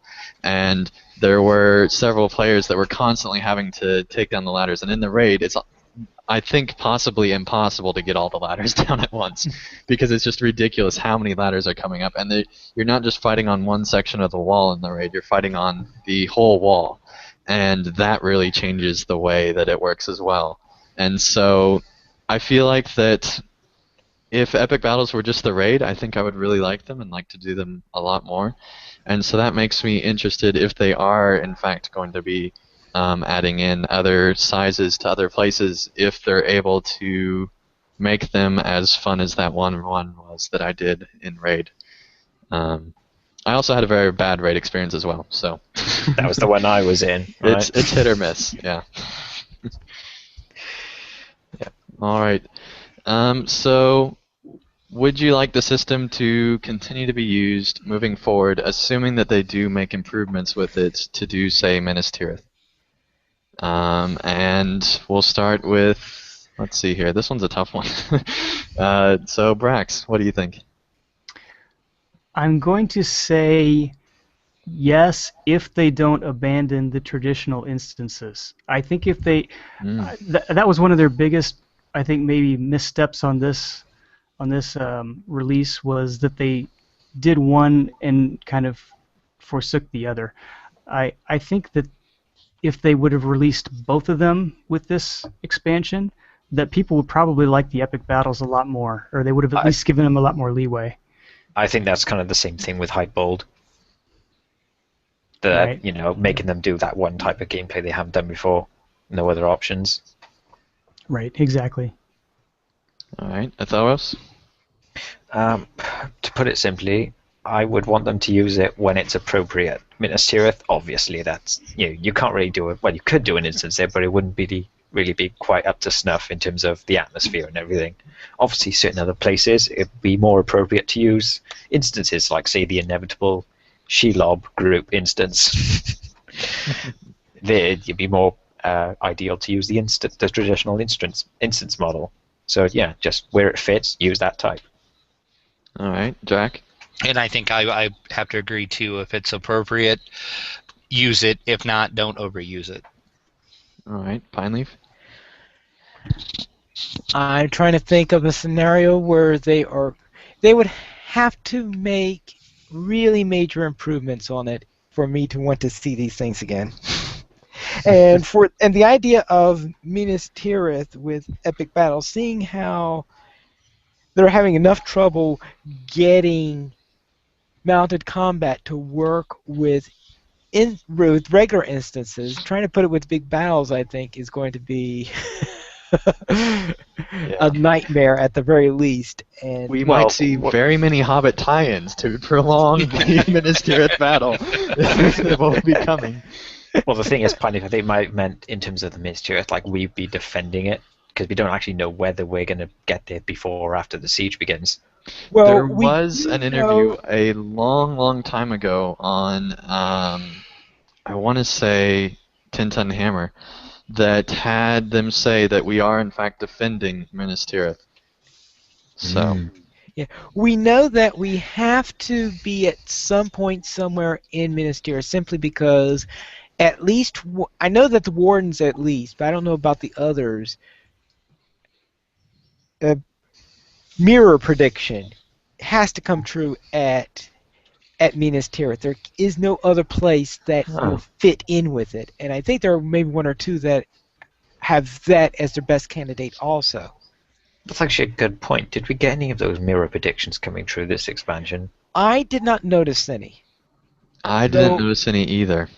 I think they were very much focused on Aragorn and the later battle. Yes, I do know that some people had thought that Helm's Deep was going to resolve one or two of the mirror predictions, but some people argued that it was going to be Pelennor instead. So it looks like. Don't you think at the very least that our characters would have like a light bulb go off and say, "Hey, this was from the mirror. She was, it was right, man. Look at that." It does pretty much do that when it happens. You get this big message text in the front saying you remember the words of Galadriel in front of it. I know I've been with the hunter, lore master, and burglar. Yeah. All right, and let's see here. What advice would you give to someone just getting ready to start with epic battles? Skirmish and epic battle master Pineleaf. What would you say? What advice would I give someone just starting out in epic battles? I guess the most important thing is don't panic because you're not going to be able to stop everything. Keep calm And and do epic probably the most battles. important thing is during the first time you do it, the most important thing to do is to get through it if it's for the epic so that you could unlock the next one. Yeah. So therefore, if you're going to sacrifice the side objectives to do that, do it. Now later on, when you've got the side objectives are going to be your main point of advancement, perhaps, then you want to make sure you get those advancements done. And so therefore, I was focused on the side quest, especially since you have a lot better chance of getting gold in a side quest than you do of getting it in the main objective. All right. And Brax. Find a friend, somebody who's done it before. I was fortunate. Well, there is that too. in that You can't take other people's answers. Finally, come on. when I did the all the epics in a duo, I was sitting in the same room with the person that was doing them with me, so it was very easy to coordinate, and it was a lot more fun that way. So I would say find a friend, somebody that you can communicate with voice on, preferably, and somebody who knows where to go on the side quests. So the Brax clan is already up to level 90. No. My Scaling. wife is not on the Brax clan. She won't lend her voice to YouTube. So. Okay. That's a whole nother conversation. All right. Drac, is there any advice that you would like to learn or like to give to anybody? Get through the epic and don't do them again. All right, Ethelros. Well, pretty much both what Pineleaf and Brax said. Don't panic is a major one if you're doing them on your own. There's just a lot going on. Just ignore the promotions, ignore the siege weapons, unless you're on the wall, obviously. The first time you're doing it, I presume this is it. Just focus on giving the orders whenever they're off cooldown, and try and go between each defense point alternately, like every couple of minutes. Even if you just above all that, try and find someone who has done them before to run them with you. On your own, it's both not as fun, and it's going to be a lot more confusing and harder to actually complete. So if you can find someone to run with you, do that. All But right. otherwise, just keep calm and focus on one thing at a time. All right. And my advice is when the wall blows up, it's not your fault. Don't worry. Those nasty orcs were the problem. The wall is supposed to blow up. It's part of the battle. Just move on. When Aragorn says run, run. Yeah, Yes, get off that's the also wall. good advice, yeah. All right, and promotions. So thanks to Ethelros for making the promotions questions. So do you guys think the promotions are an important component to epic battles? And let's start with Ethelros. Oh, great. I've heard a lot of people talk about this, like saying the roles in general just weren't needed to be implemented. Like we could have just played these with your normal characters, and to an extent it could be true. Like a lot of it, you could just, if you up the basic interaction rate with the siege weapons, you could just do that as a normal character. But I like being able to like specialize in a certain thing. Like one person plays engineer, one goes officer, and you interact off each other quite nicely. I just like having that extra dynamic going on at the same time. All right. So yes, I'd say they are an important component. Okay, Brax. Yeah, I think they are too. If for nothing else, then for repeatability, because it's one of those things that if you do them once and there's no promotions, and let's be honest, the rewards aren't that great, you're not going to do them again for the most part, unless you just really enjoy learning how to do something new and doing it over and over and over and over and over and over and over and over and over. So. Yeah, so I think for the repeatability and to tide us over until some new content comes along, they are important for that. All right, Drac. I think they are. It will probably make them more enjoyable because, like for example, if you take the engineering perk, you can actually build onto the catapults and use the catapults, it would probably make the epic battles enjoyable. All right, Pineleaf. I don't know. They haven't excited me enough yet.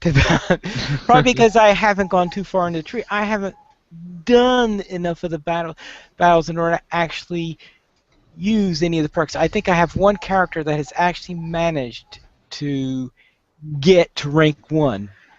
Wow. Okay.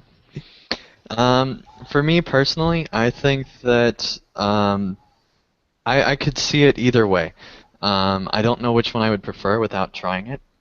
The amount of the amount of depth that's added with this is a nice feature, but I think it complicates a fairly complicated new feature, and also possibly took a lot of development time away from epic battles and designing time that could have been implemented to make those even better. My final thing is that with that system, it causes new players to feel much more insignificant than you do, say, when you get that system fully upgraded. I think if they would just start out with that system, say, halfway to where it is, so it's not so challenging to do without having any promotions, I think that would go a long way, or allow players to have a certain number of points at the start or something like that, so they can go ahead and get into the system and, say, get to rank 1, or at least what is currently rank 1, and maybe change how that works or something like that, and allow you to pick your specialization and start to see how it works before you get further along, so that it makes sense what the system does right off the bat. Because right now I think that, like we said for Vanguard and some of the other things, you can't really tell a difference until you get fairly far into it. Even with Engineer, it takes a little bit to notice the difference. All right, and this is another question by Atharos. Do the promotions override the variety of classes and class roles? So, Brax, what do you think? I can only speak from my experience, and it's kind of tough because since I play a hunter and I've run half of the expansion in Trapper of Foes, the fact that I've specialized in Engineer and I get additional traps and things for the epic battles actually seems to fit in with the role pretty well. So to me, I still use quite a bit, especially on those side quests where you have to stop the orcs from destroying foodstuffs or whatever it is, health supplies. The traps and the slows really just enhance what my character already does, and they don't seem to conflict and they don't seem to override. So no, to me it didn't really seem that way. All right, Atharos? Well, I might not have been, I didn't might have worded it very well. What I mean with this question is that I've heard a lot of people talk to them and see them just talking about how they think that these roles, they kind of make what class you are completely irrelevant. Like, it doesn't matter what class you are. If you're an engineer, and that's it. For me, I think it does play a lot more of a role, if you're on that word. It is a lot more important what role you are in these epic battles than it is what class you play. Now, there is an exception in terms of if you're a healer of any kind, you are a lot more important in epic battles than anyone else. Mm-hmm. I noticed this on my Lawmaster, especially with the healing pet, the AoE heal. It gives me a lot more of an edge on these because I can keep my soldiers topped up when I'm off doing the side objective or anything like that. So yeah, I think it does kind of, maybe not override, but it does overshadow what class you play. Yeah, I don't think it's as much as, say, mounted combat does to a hunter, where they're allowed to be constantly ranged and not have to worry about getting hit very much. But I think that it is still does that a little bit. Brax, do you want to change your answer, or was that good? No, that was my final answer. All right, Pineleaf. Well, right now at the stage I'm in, I don't see much impact of the role, obviously, since Right. I've never gotten far enough in order to really let my roles shine. But if you are Vanguard, for example, I suspect that your class role is going to be a lot more important than if you're of any of the other roles. Because if you're Vanguard, you're going to still be using your class skills. Yeah. If you are an engineer, well, if you're an officer, you're giving these orders, but between orders that you're giving, you're going to have to be also probably doing fighting or doing other stuff that's within your class. So I would think an engineer that is staying up and staying with the siege equipment or just doing traps or something like that might be the one who's going to least likely going to be working on their class side. All right, Drac.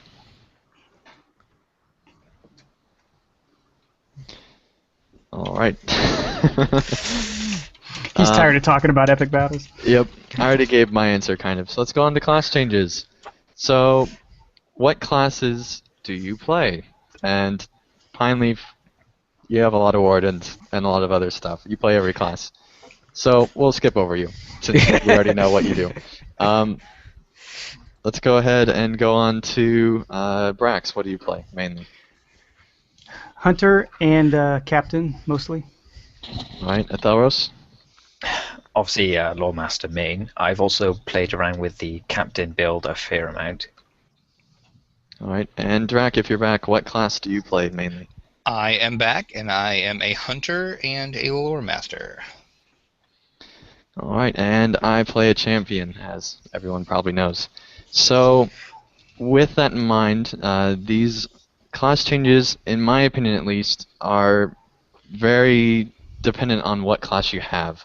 And that can really change your opinion. Even if it's not the same opinion as someone else has about your class, you might like the changes with some classes and might not like them with this class, and you might not have even experimented to find out if that's true with other classes.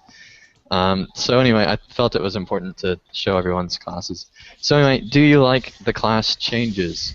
And this is an answer that the answer to this question will probably have a long time to get through. So, Ethelros.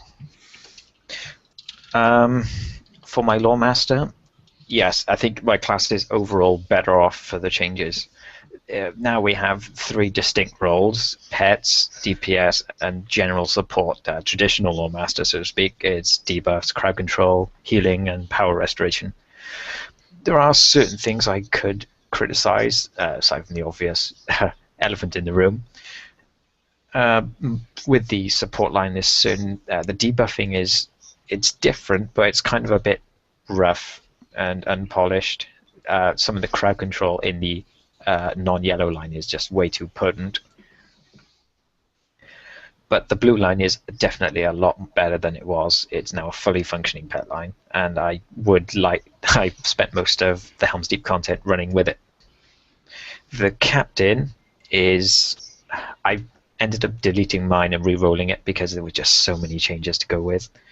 For the early game, I've leveled him to about 18 or something like that. The early game is a lot more fun. The skills hit off a bit quicker.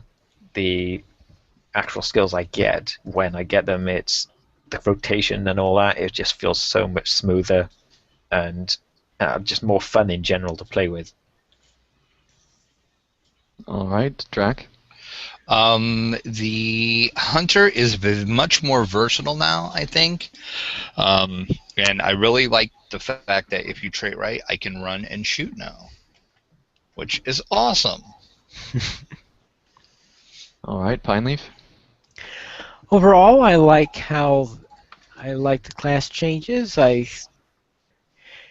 I'm liking trying to work with various different classes and see how they work. The biggest problem is that there's still some major balancing issues, and I don't know if we're going around that somewhere else, but it's just that there's some classes that will feel like you're taking a huge club and pounding it into the ground, and everything dies instantly. Sounds like every class to me.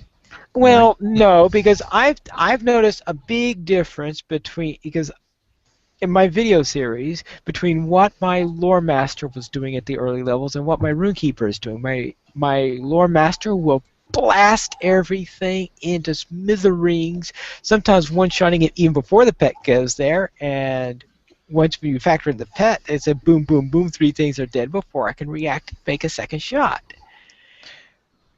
Well, the And Rootkeeper is based more on crits rather than high base DPS. right, so therefore it's taking me 3 or 4 hits in order to do something with the Runekeeper, which is, I think, a lot more balanced and the way things feel a lot better on that. All right. Anything else? No, I think that answers the question. Okay. I'm very mixed on the class changes. On the one hand, I do like that it's something different, because for the longest time, the champion was exactly the same from 75 on. So for 2 years, I felt like I had the same exact class, and it was getting old. I'd gone through over 10 different builds over 2 years in the champion. I felt like I'd done the champion to no end, and I knew him really well. I'd done raiding and gone into that, and so really tried to get the most out of my character to playing really casually and trying to just play the champion for fun and going through all the different areas that I could think of to go through on the champion. And I was getting tired of the way it was working, and with the number of skills we had, it didn't look like much was going to be changing moving forward unless they made a change. I really feel like until the next expansion, which is a while from now, now with the announcement that there won't be one in 2014, but I feel like until the next expansion or the next major class update that adds skills, we really will not know if these class changes are good or bad. And I feel like that because there's until I feel like they kind of brought the classes back to their bare bones and made sure that there were 3 trees and made a foundation and got things going. If they don't expand upon that and they do what they were doing with the classes previously, where they'd get 1 or 2 new skills and 1 or 2 upgrades, and that would be it for the expansion. If they go back to that with this system, I feel like it will be all for naught.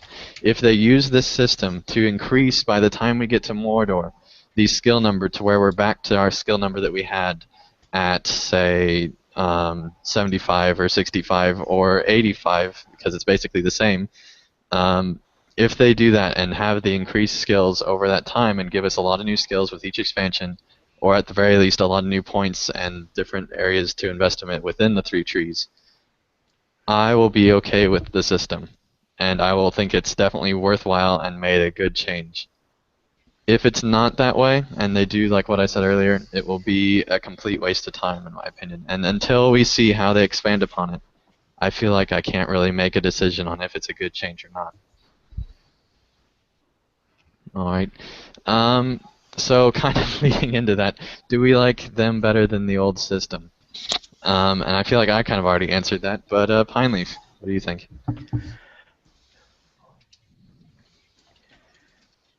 Overall, let's see. I think I like it better than the old system. In the old system, I don't think I ever quite understood the old system. And that's the guy that made 4 wardens and... Remind me not to read his guides. Alright, Brax. Yeah, so I'll answer. You skipped me, so I'm going to answer them both. Okay, sorry.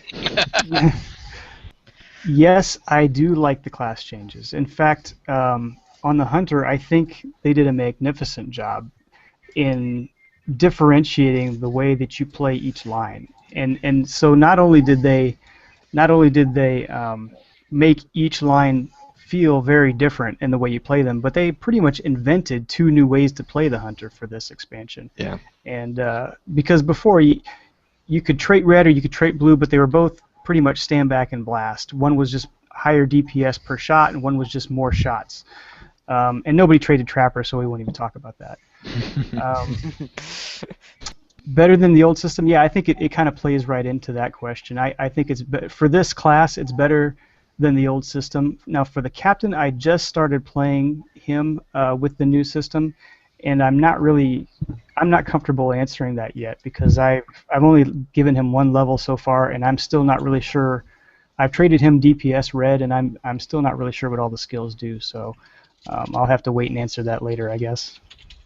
All right, and Drac.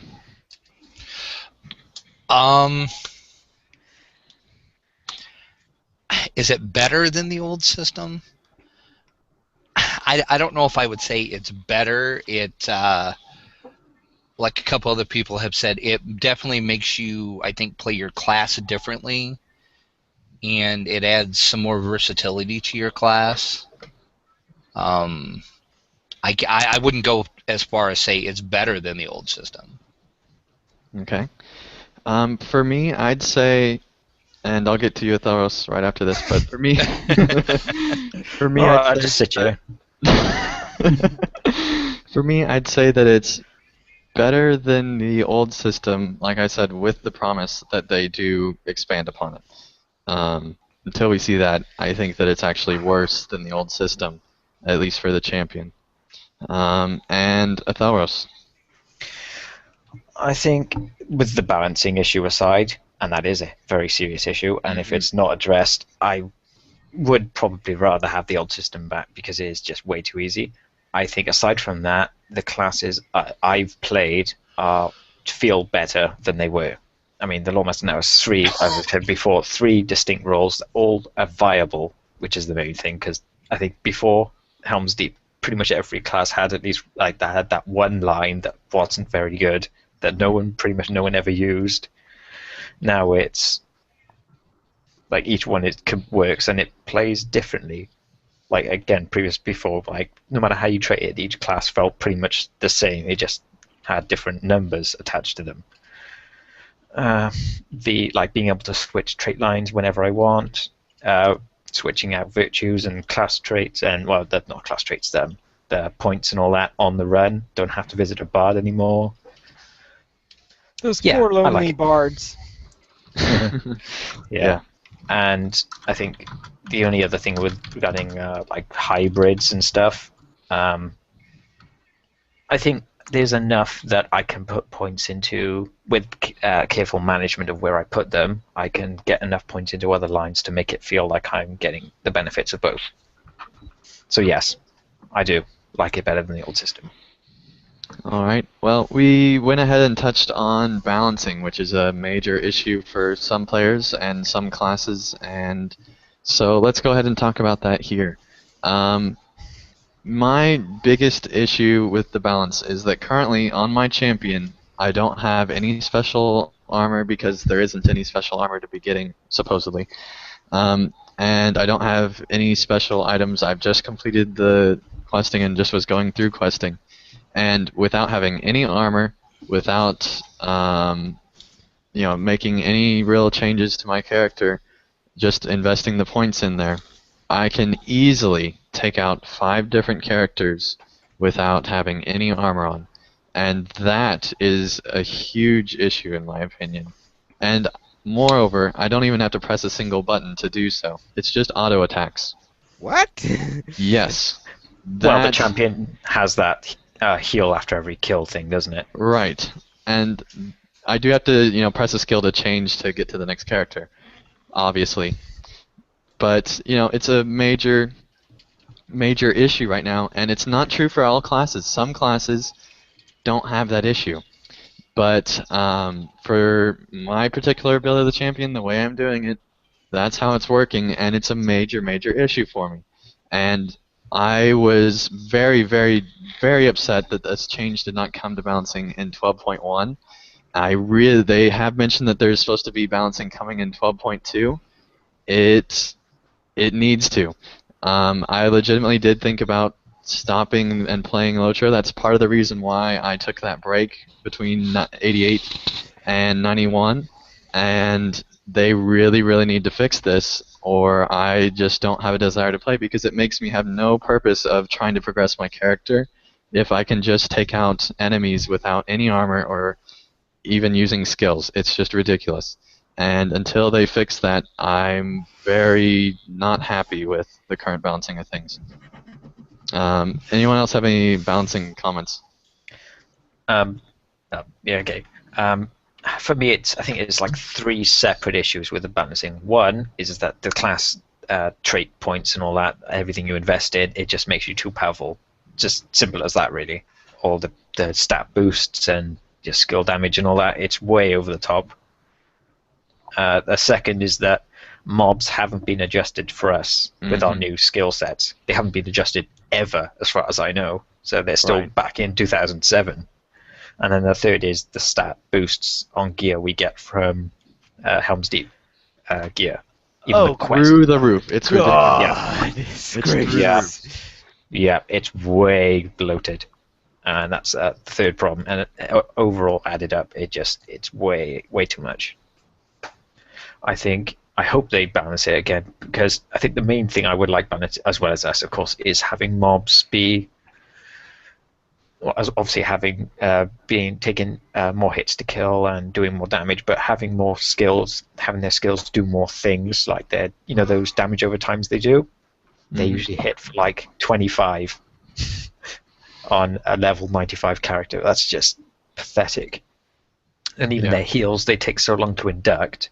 You can interrupt them if you want, but they do so little healing those, so there's no point. It's just stuff like that. I hope they adjust those too. Yeah, I would like to take a quick break and thank everyone for listening to us for 2 hours. That's crazy. Thank you guys for staying around and listening to us. There's not too much more review coming, but there's still a lot. So thank you guys for watching us, and especially our live chat that's been there the whole time. That's just amazing. So thank you guys for staying with us. All right. Anyone else on the various balancing things? I think I already covered mine. I would just say that, kind of going back to the Players' Council survey that we talked about a little while ago, that was one of the major complaints in the freeform text, was that it's just too darn easy. And I mean, I think you got to be careful with that, because there's some places on landscape that you want it to feel easy. You want to feel like you're mowing down guys, but there's other places where you definitely want a lot more of a challenge, or you're just going to get bored. Yeah. Yeah, I think another issue I had with this is that the champion was already overpowered with this, and this made him way more overpowered than he was before for landscape, and to the point where it's I had to actually push myself to get through it. And so Yeah, actually, what I will add is that when I did my series on the Lore Master, if you look through that, you can see that near the end, this is level 24. On level, or I think they're either white or yellow mobs, and it was pathetic on landscape. We're talking about 24 before the bloat of the equipment starts, before any of that starts. Just pure raw power from the character, and the whole thing was it was such a sick joke that I had to end the series. A sick joke. Yeah, it felt like a sick joke with the Lore Master. Is that your review of the entire expansion? we're getting No, there. of the current state Full of the hell. Lore Master. He is pretty much right. Even worse on the lower levels, because your pet DPS it doesn't scale right. So the bog liquor, when you first get it, it pretty much 1 or 2 hits mobs. It's really, really bad. Yeah, I'm probably not even going to play my Lore Master until after they balance it. That's a good idea. And if I'm recommending it, it's bad. Yeah. All right. And Brax, if you want to lead the discussion on crafting, I'm going to take a quick break here. Yeah. Oh, this is great. By the way, Anding told me that we had to put something in crafting, so I just threw some questions in there. That's why I'm leading the discussion. So for crafting, they made a couple of minor changes. I haven't really heard a lot of discussion about it, so it must not be too terribly bad. But I guess I wanted to ask the group, do you like the addition of the processing at the lower levels of crafting? And we'll start with Ethelrose. I don't craft, so I can't really have an opinion. Okay, let's do it this way. Does anybody craft that I can ask these questions to? Well, I do some crafting on and off, but most of my characters tend to be farmers, but I do have a couple that are non-farmers. Okay.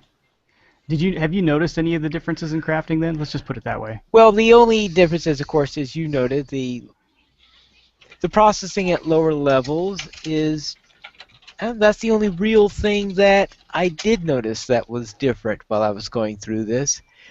And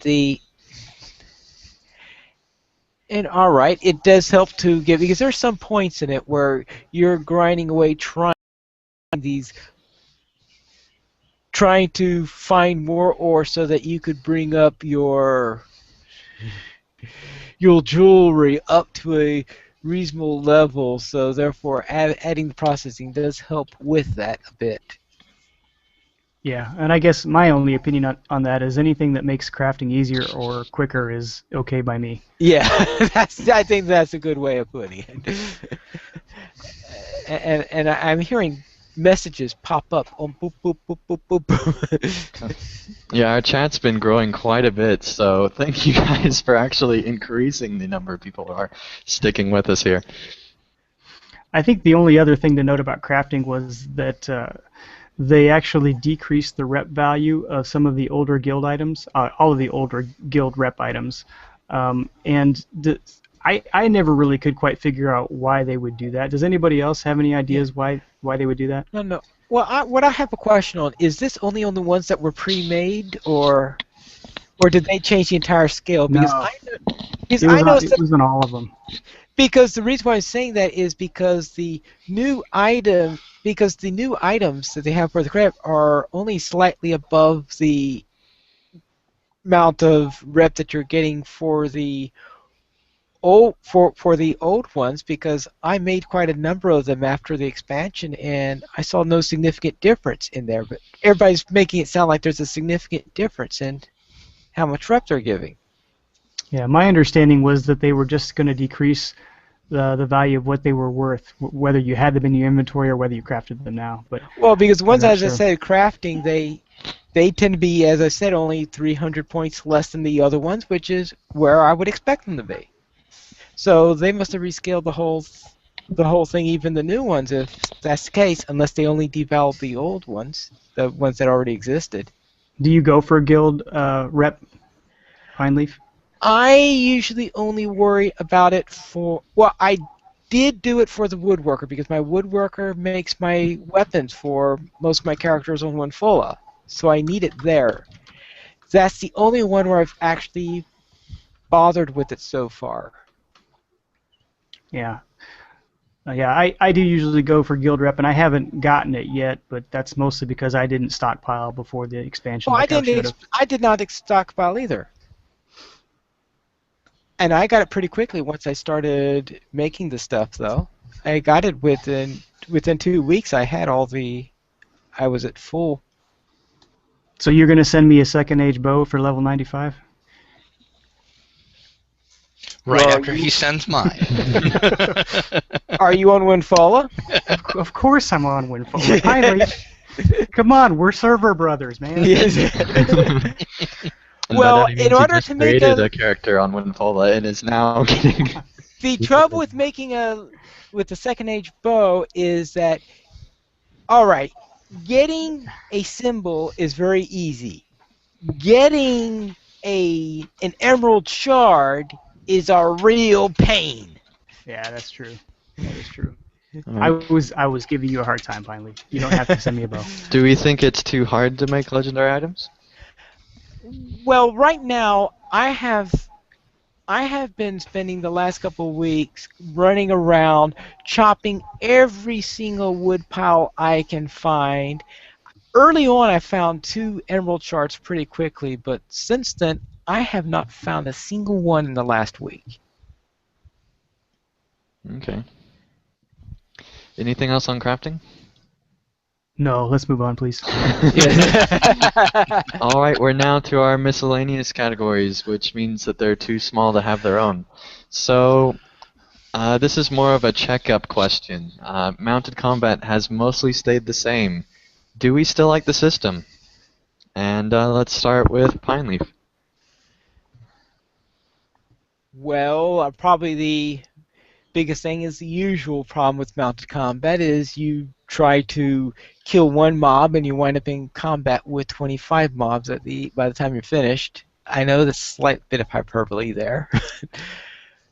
But that's always been the case of mounted combat, the challenge of trying not to aggro too much at the same time. But it feels the same. I don't think there's any my opinion's changed one way or the other on it. All right, Brax. I don't think there's anything wrong with the system. I do wish that we had some new skills though. It's kind of boring. I mean, once you get used to it after the first few levels that you use it in the east side of Rohan, there's really not much that you do differently on it for the rest of however long you're using it. Do you think that's a progression problem, or do you think that that's just the system itself? Well, that's a good point because I haven't had to, my pony hasn't progressed since I was in the other area. I mean, so that's 10 levels of no progression. So it could be a progression problem, or it could just be that it's stale and they need to do something with it. Okay, Atharos? For me, it's pretty much the same as it was in East Rohan. I think the system is stable. It works. It does what it's meant to. The lag is quite a lot better than it was when it first started. I would have liked a bit more, like maybe a skill or two more, but I'm okay with it not being with Helm's Deep because, frankly, I think they had enough on their plate trying to do epic battles and the class changes and the whole massive landscape and everything. I'm okay with it as it is for now. I would like, maybe in the coming months, maybe this year, some tweaks or adjustments, but other than that, I'm okay with it. Okay, Drac? And I'm the very same way. Don't have a problem with it. I'd like to see him improve it at some point, but right now I think it's fine. Yeah, I think it's fine. It would have been nice to see progression, but they had so much going on with this expansion that I think if they tried to come up with ways to make mounted combat be special for each of the classes, it would have made things decrease in value in areas that they definitely need to focus on. All right, so another controversial question. Music in Helm's Deep is not done by Chance Thomas. Do you like the music in Helm's Deep? And let's start with the Thalros. Simple answer, it's not Chance Thomas, but it's still good. I like it, especially I think my favorite track is probably the one that plays in the crafting hall in Aldberg. It's like the Tavern Lore, I believe it's called. That one particularly I like, but overall, I like them. All right, Jack? I didn't like it when I didn't hear it in-game. But when you hear it in game, I think it kind of works.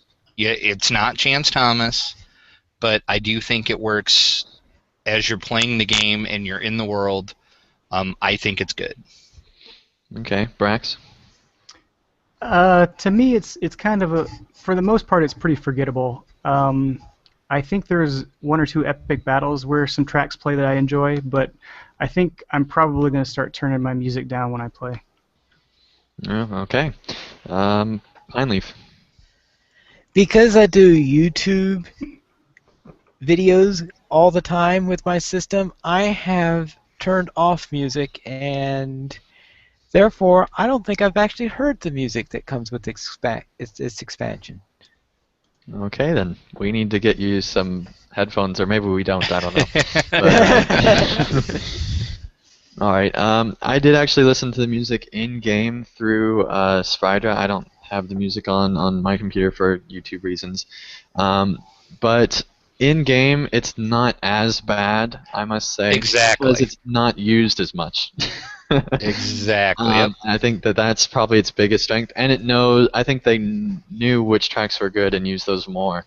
And they have a conscious effort of what's good and what's maybe not as good. That being said, the fact that a developer spent time to create 25 songs as opposed to doing something else, and the fact that someone was probably paid to create 25 songs instead of doing something else, is annoying to me, to say the least, probably. I wish that they could have had Chance Thomas do this expansion so that there was at least a build-up. I wish that they'd have Chance Thomas do everything, but that's probably a budget issue more than anything else. I was very glad that this was free music. If they charged for it, I would have been very upset. So there's that plus, I guess. In general, though, I think that I'm better without this music, or LOTRO's better without this music. Um, so, anyway. All right. So this is an Ethelros question, a question for Ethelros. PvP armor did not come with the release of Helm Steep. Was this a good decision? Well, we talked about this actually before the show. I don't think it actually was a decision. I think they just didn't have time to do it. Yeah. I think in the end it worked out for the best because Freeps would be leveling, and if they had updated it straight away, they would have ended up coming out with fairly weak gear to fight creeps with full audacity, and that wouldn't go well. Of course, we didn't know how overpowered the Freeps are now, but that's a different matter. I think in the end it did work out for the best, but yeah, that's it. All right, and then Creepside did receive new corruption slots. Did this help with balance? Technically, yes. That's a good answer. Yeah, Yeah. technically, statistically and all that, it did help having more slots. You can add more mitigations or mastery and stuff like that, but it's not what creeps needed. What creeps needed was the base mitigation needed to be increased, the base damage or base healing, and they did boost back the healing afterwards, but yeah, stuff like that. It's the core stats that creeps are born with that needed to be upped, and they didn't do that. They just gave us a band-aid for a stab wound. That's right. probably a morbid way of looking at it, but yeah, that's that. Yeah, I think that with the way that creep classes are right now, creeps need major buffs, especially based on what we saw with that Guardian today on Fellowship of the Creeps, because we had an entire raid and it took over a minute to take down one character, and that just shouldn't happen at all. All right, so Threat has had some minor changes in the way that it works. Have we noticed the changes, and do we like them? Let's see, Brax. Well, I haven't noticed too much. I don't play any tanking classes. I guess technically the captain can be, but I don't really do it that often with him. So no, I mean, other than the fact that when I play with my son on the Brax clan, he has no problem keeping Threat with his Guardian. It's level 20. I mean, maybe that's one of the things they changed, so it's easier to keep Threat. Okay. Well, I will go ahead and say that well, actually, I won't, because I want to see what people think they noticed. But Drac, what are your thoughts on Threat changes? I haven't noticed anything big either, since I'm really not a tanking class, but the only thing I did notice is if I am in a fellowship, I kind of have to be careful of my big hunter skills, or I will draw more aggro than what I used to. Really? Yes. Hmm.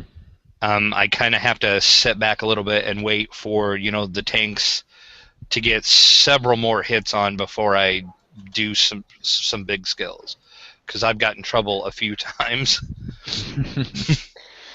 Okay. Let's see, Brax. Or have I already called on you? I don't remember. Yeah, I already talked a little bit. Okay. He went first. Have I called on Thelros? I haven't really experienced any of the kind of content that will have this threat stuff in it, so Okay. there. Finally. I've been spending most of my time in damage stance rather than in tanking stance, which means obviously I haven't been noticing the change in the threat rules since. Well, actually, I did notice that, of course, that means because now if you're in DPS stance, you're not generating extra threat like you would if you were in tanking as if you were in tanking stance. Though, of course, in the past, I never used a warden in DPS mode before this expansion, so it's hard to compare on that side. Because I was always in tanking stance before the expansion. After, I tend to be in DPS.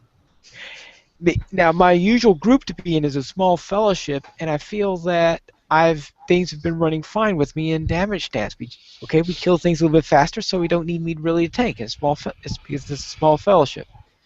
Okay. But I have done one or two small tanking things, and it looks like I'm able to get the stuff there, but I haven't really seen enough examples of it to say if I think it works well or not. Okay. On my champion, what I've noticed is when I'm in tanking line, it's very hard for another character to take aggro from me. I don't know if that's just like a champion special thing, because we do get a lot of extra threat just from our tree, so that might be part of it. But that might also be what they mean by the threat changes, where they're giving characters a lot of extra threat in the tree, because they never really said exactly what they were doing. But I do know that I have a lot easier ability to keep threat. So either way, I think that it's an improvement. All right, now on to final thoughts. So there's a few questions for final thoughts. Were there any secret areas or things that surprised you about Helm's Deep? And we'll start with Athelros. Well, I suppose we could just bring up that secret areas thread article we had on LOTRO Players a while back. Yeah, things here. like Bring Zinger on.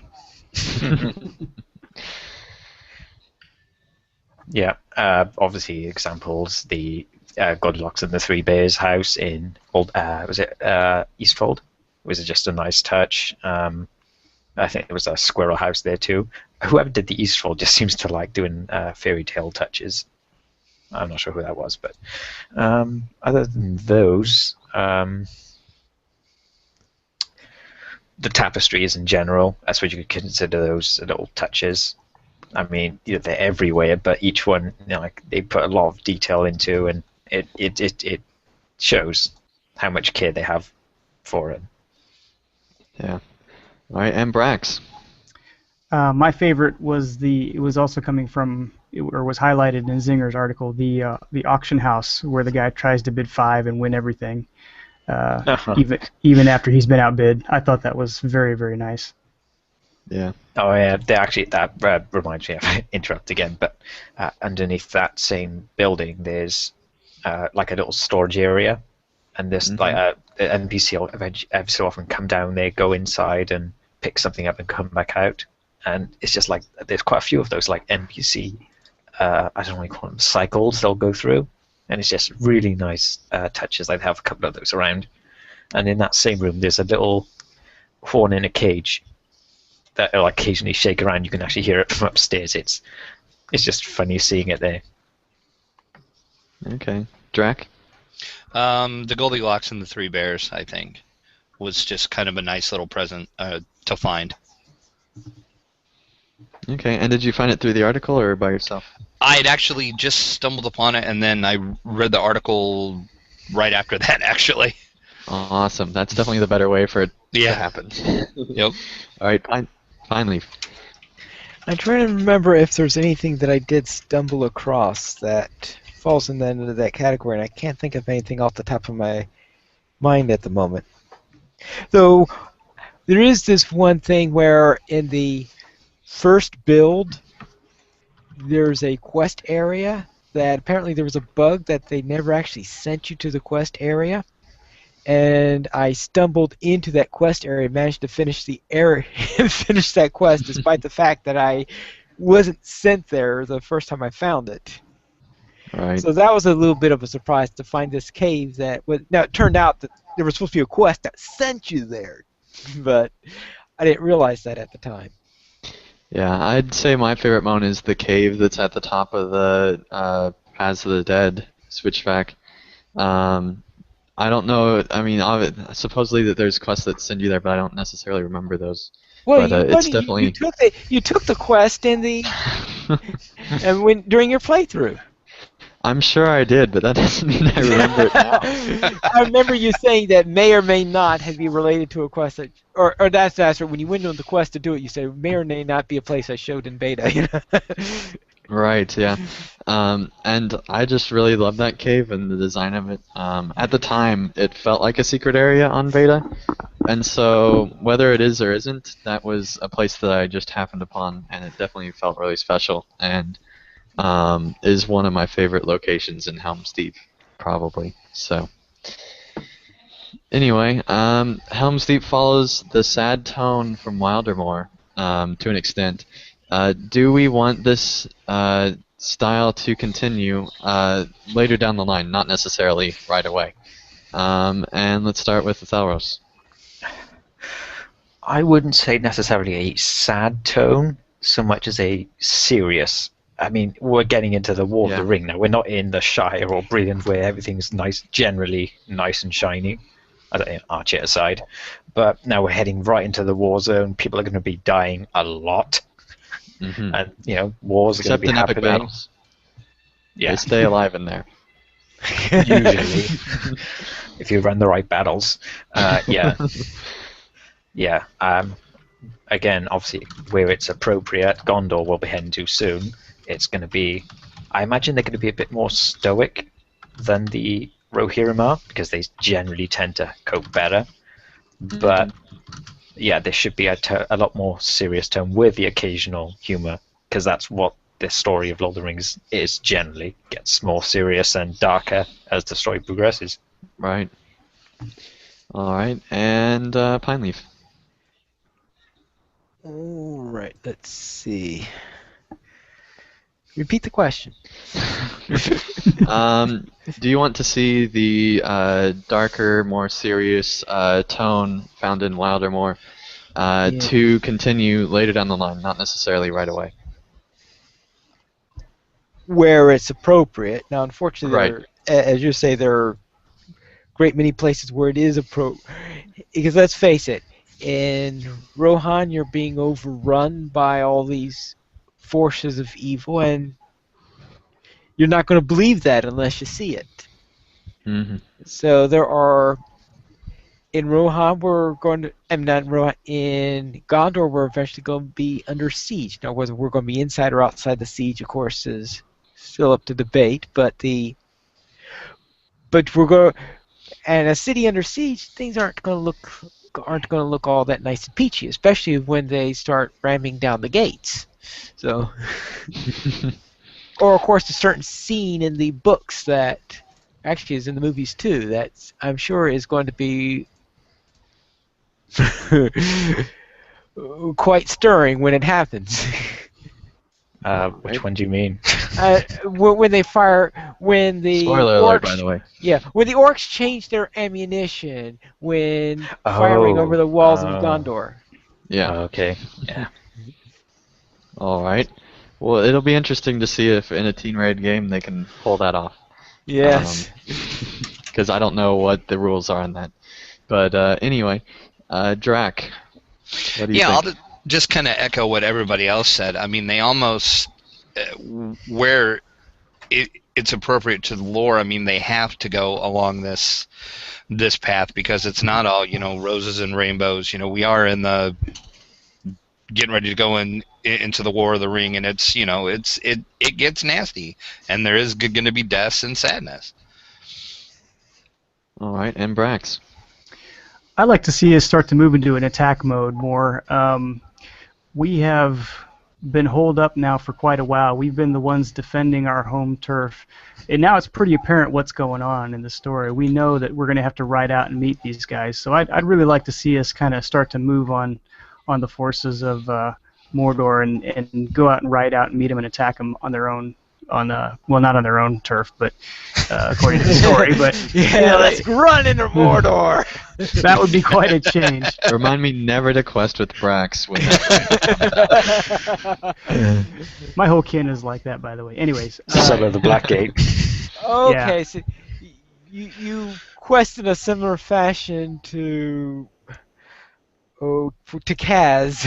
Well, Ralph Craig is in my kin, so let's put Well, that that out. explains Okay, That explains that everything. explains a Okay, lot. there you And one of our favorite mottos is "We'd rush into hell with a glass of water." So Yeah, that's Rolf. All right. Personally, I do want to see the sad tone continue, but I hope that they have more funny moments than they did in Helm's Deep. I can't think of, aside from the whole Legolas Gimli thing, I can't really think of too many just really funny moments as compared to Wildermore, where it felt like that there was a lot with the Rangers and things like that. Um, so hopefully, as things get sadder and more serious, there will also be more funny moments implemented as well.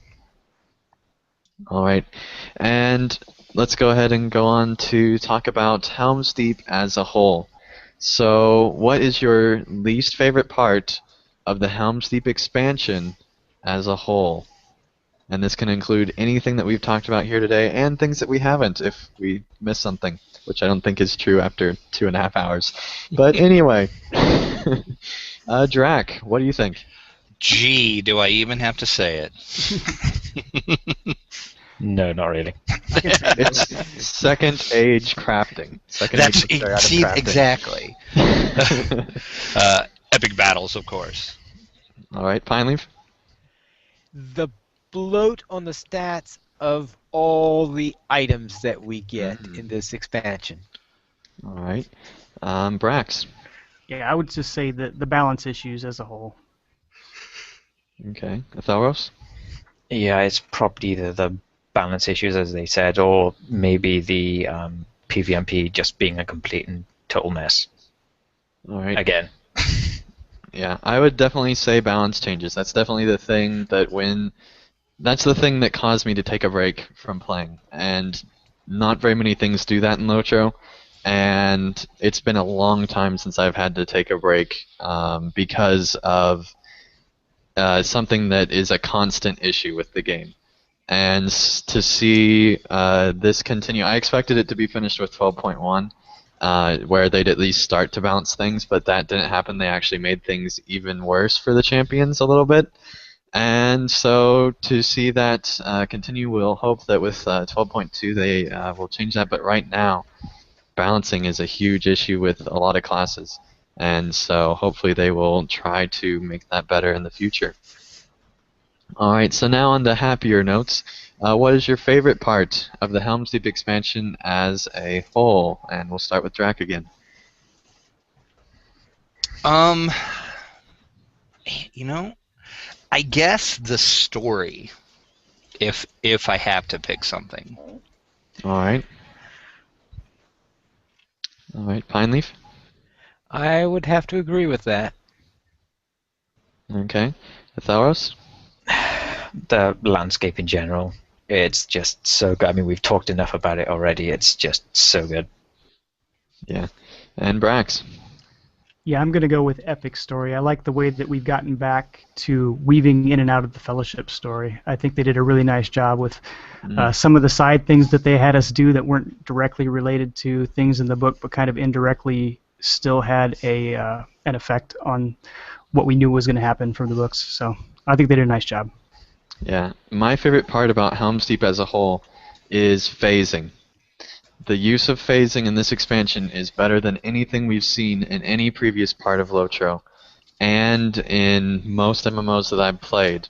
A lot of MMOs that I play don't even have phasing, and to see LOTRO go this far into phasing, even though Helm's Deep isn't technically phasing, it feels like it's phasing, and they do such a great job of having moments where, like for example, at one point an NPC just comes up from behind you and gives you a quest or something like that, and you don't expect it at all. At least I didn't.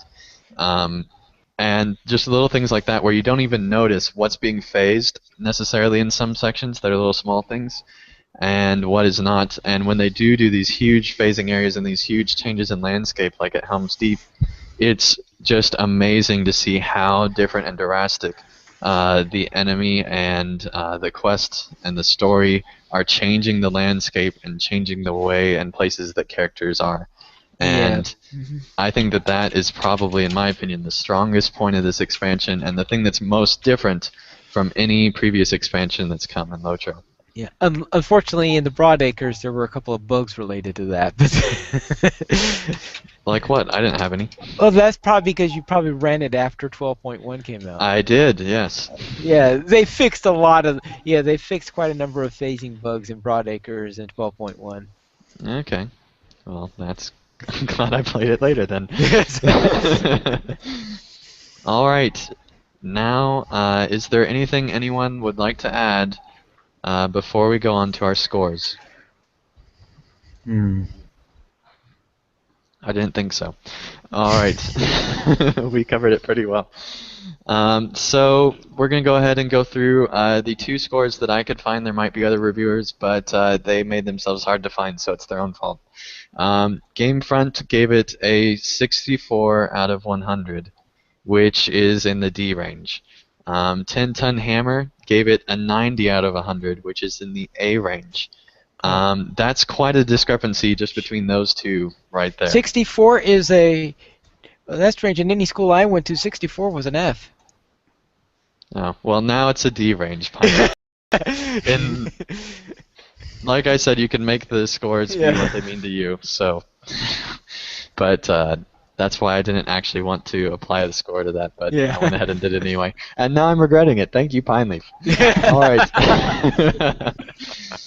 Let's go on to the poll. I'm going to refresh here since I did add it to the chat so we can make sure that we get in the top 3 scores here. And yeah, there were a few more that actually came in. All right, so the top 3 scores that we're going to go ahead and mention from the poll with 20.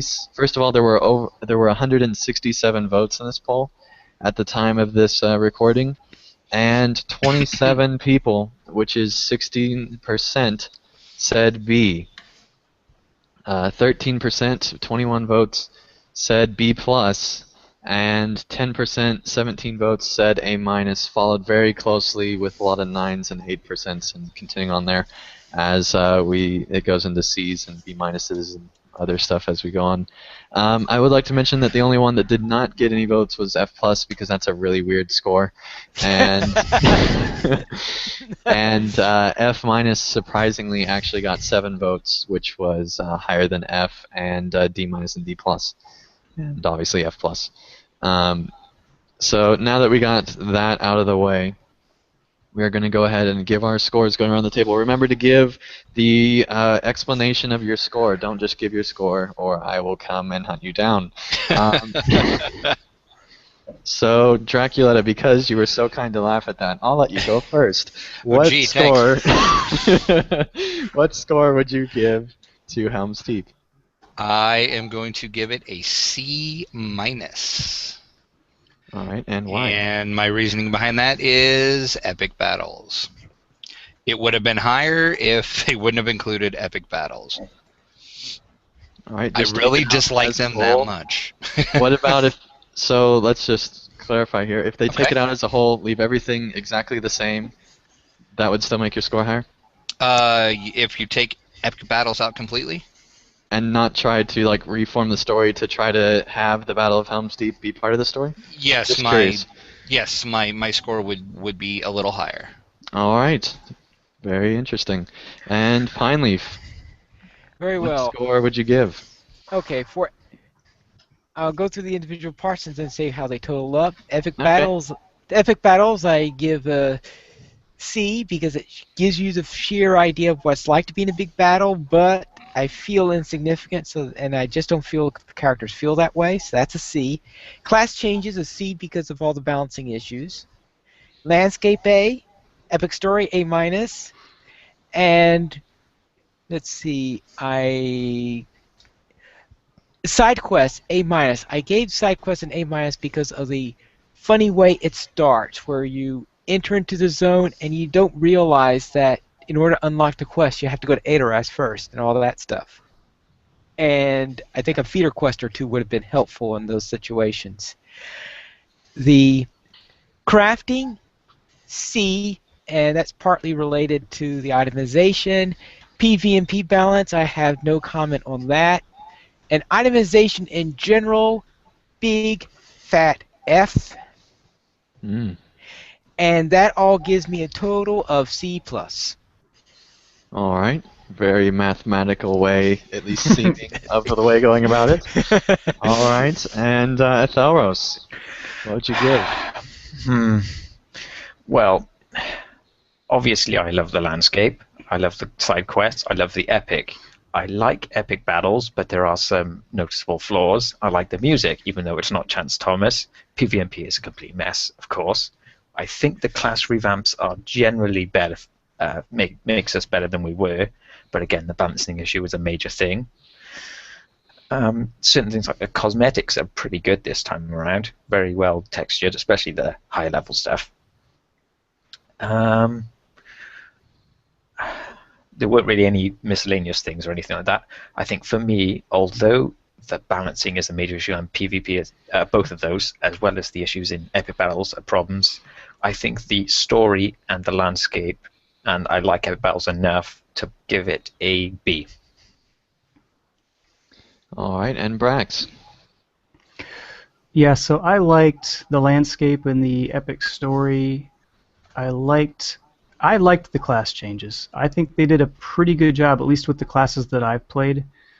Again, I actually kind of agree with Ethelros on the epic battles. I think they're pretty decent group content. I still don't think they're a replacement for the end game that everybody's used to. So that would be my nitpick there, which is probably more than a nitpick for most people.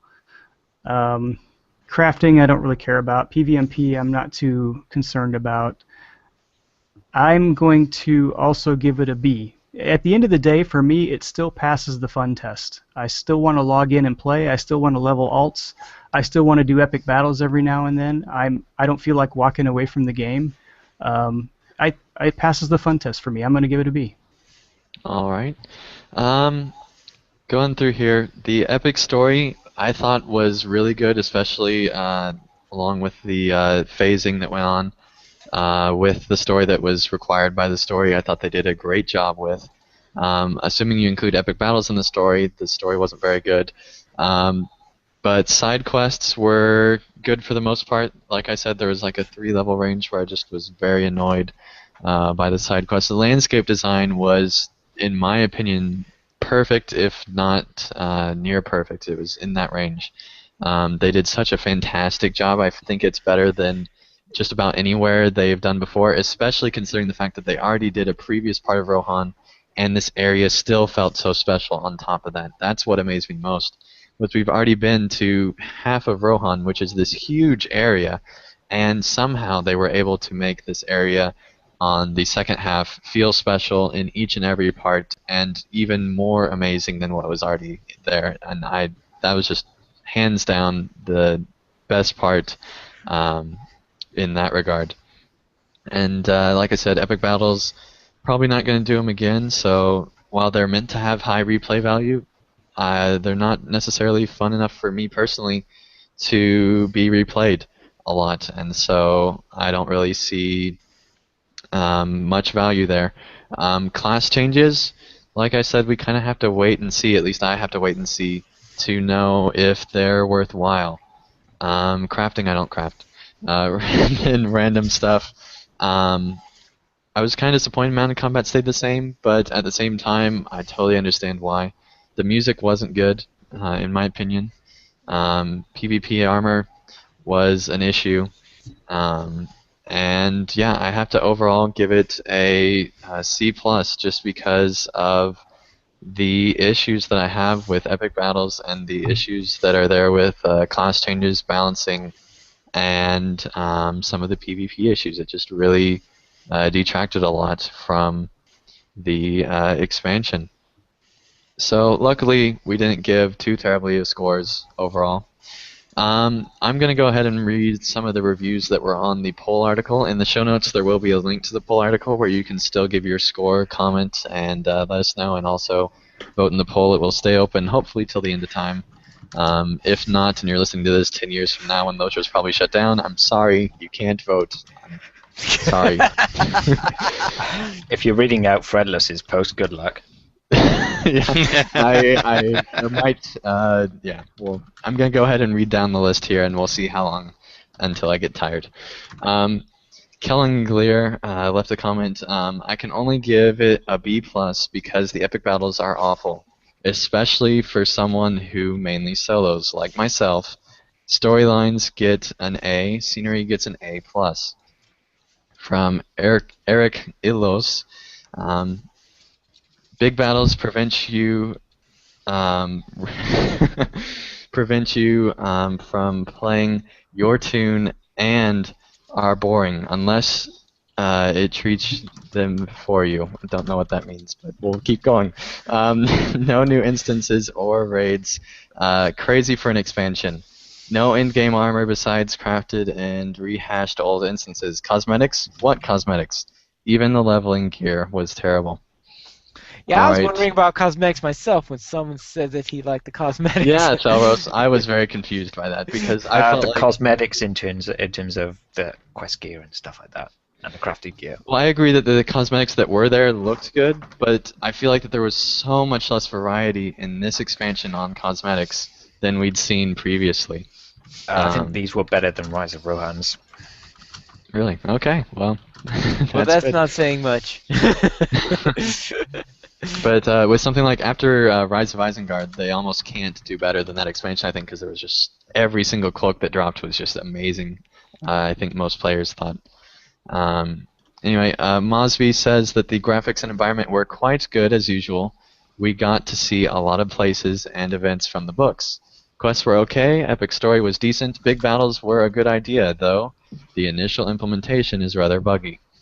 Trait trees probably had to be done, but so much changed it's difficult. It's very difficult to get back into any of my alts. Has anyone had any trouble getting into their alts? Just a real quick question. Well, as I said earlier, I actually had to delete my captain because so much changed for it. That's an extreme. I don't think most people would do that, but there you go. Alright. Well, I've heard a lot of players deleting characters, though.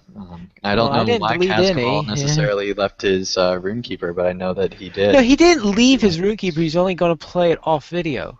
That's true, but you'd have to wonder.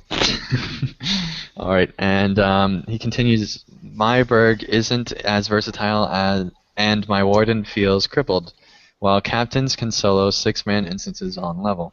Overall it was Wait, fun, but the I thought, content... yeah, I thought captains were soloing raids. Yeah, more than 6-mans. Come on, you're underestimating.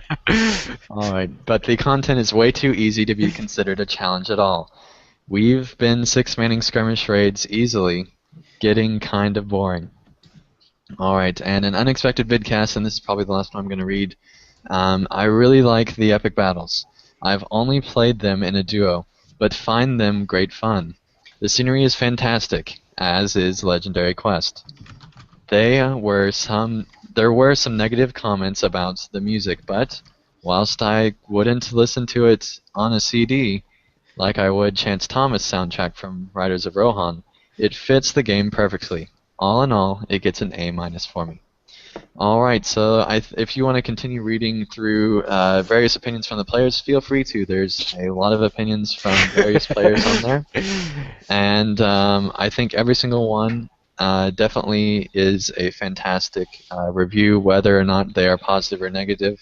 It's great to see players reacting very passionately about the content that Turbine's putting out, and Yeah. definitely gives a sign of a strong community. Whether you agree, whether you like it or don't like it, you're still giving a very great opinion about the expansion. It's great to see this kind of a reaction from people, and I think this is our most popular poll, by the way, at 167 votes. That's just fantastic. Thank you guys so much for voting through it. Okay, you know that a comment is long when it has chapter headers. Yeah. Yeah. All right, on to predictions. We're almost done, kind of, at nearly 3 hours. All right, will int play be included with the fall of Isengard? In my opinion, this is a very tough question for everyone but Chris, who's not on the show. Pineleaf, what do you think? I think that we will get to see Merry and Pippin watching lots of Ents do stuff. Okay, Tharos? Oh, God, this is tough. I think I'm going to bank on the devs wanting to play around with that as much as we do. So, yes. Okay, Drac? Oh yes, there will be end play. All right, Brax? Yes, I agree. Team Chris. Okay, I agree. guess I'm the lone dissenter. I agree. I think we will see int play. I can see because I could see just to make Chris mad they wouldn't, but that would be a very, very mean thing to do. I would be shocked if we didn't see int play. If we do see Merry and Pippin doing it and not the ints, I would be very disappointed. Even if int play is implemented half as good as it is in LEGO Lord of the Rings, I would be happy. Because int play is a lot of fun in that game. And hopefully they'll take a few notes from that game. Alright, so how will Paths of the Dead be added? This is a somewhat open-ended question. And we'll start with Draculetta. How will it be added? As in, do you mean, is it going to be like a whole new zone? Is it going to be a zone? Is it going to be a quest? Is it going to be an instance? Is it going to be a session play? How's it going to be implemented? I'm going to say it's going to be an instance. All right. And Pineleaf. I will say that it will be in either an instance or a mini zone. You know, one of those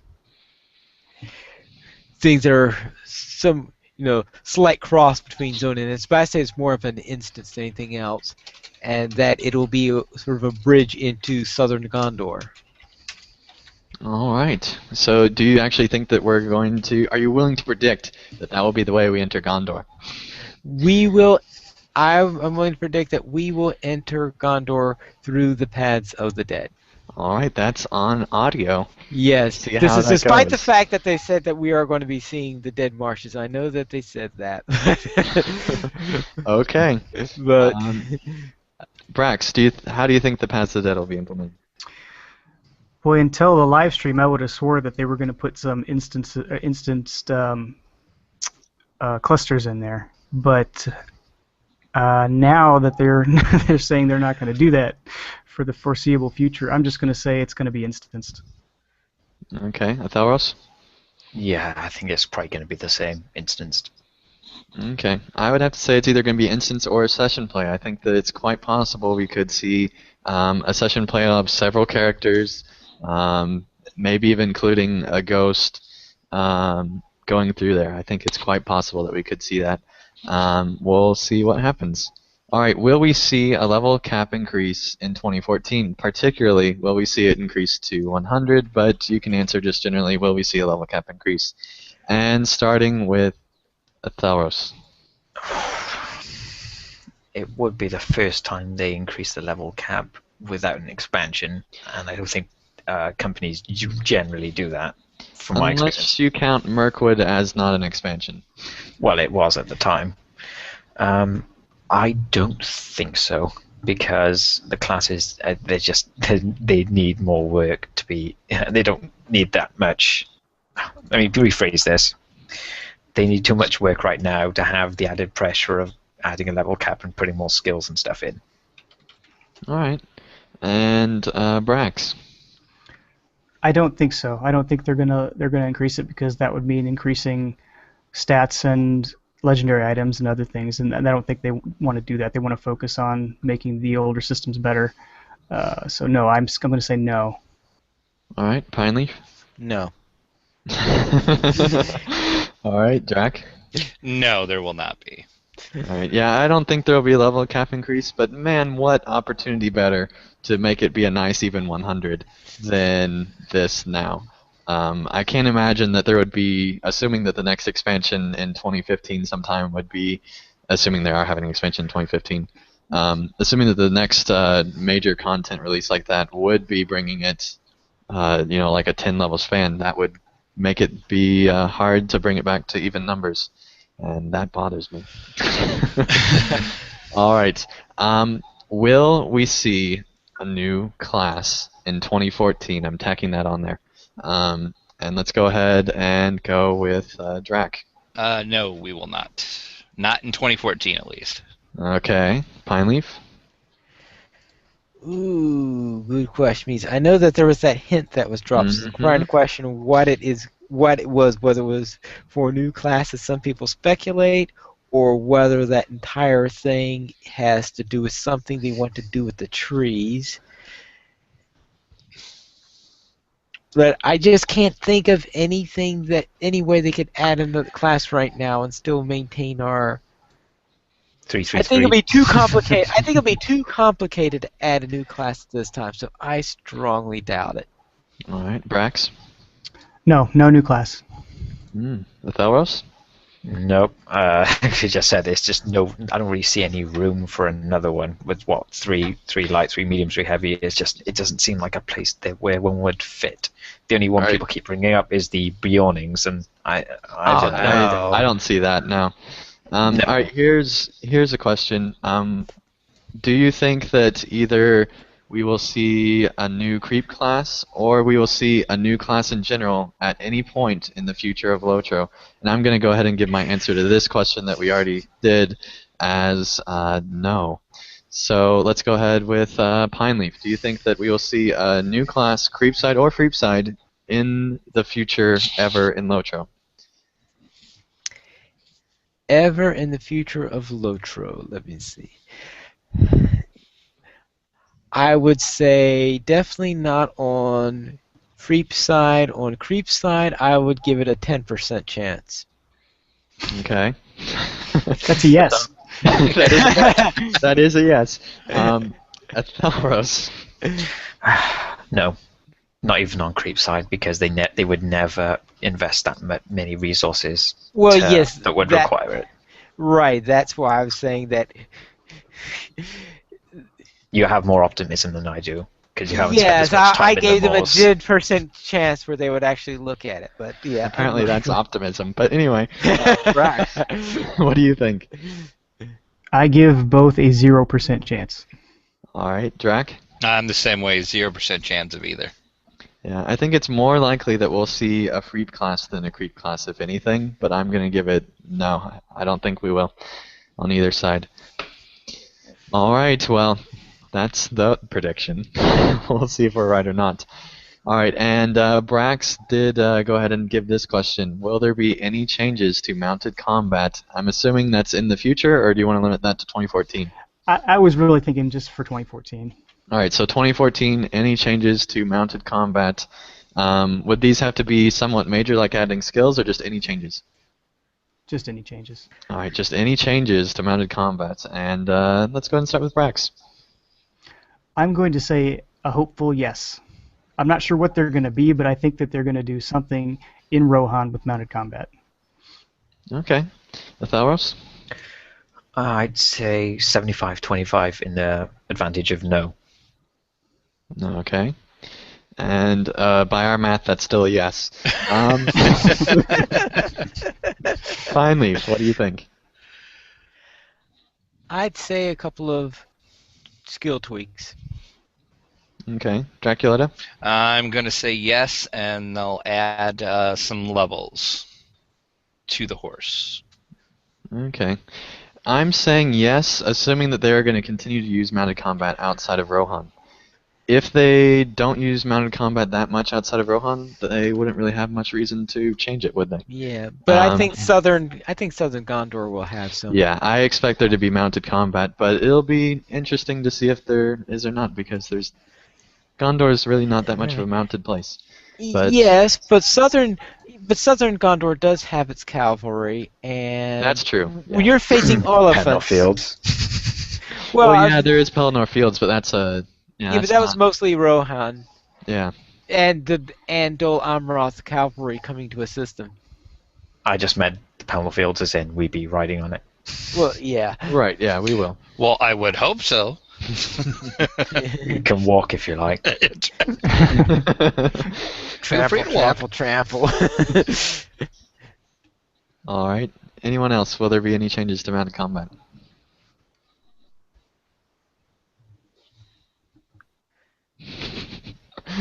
All right. I'm going to say that there will be changes to mounted combat. So, anyway, continuing on. Will there be an expansion in 2015?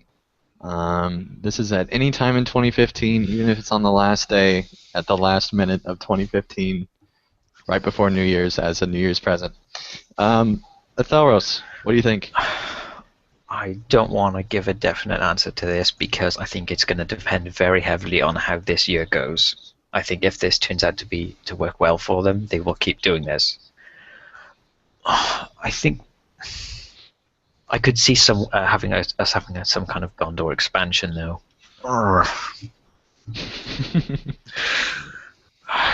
I'll go with no. All right, Brax.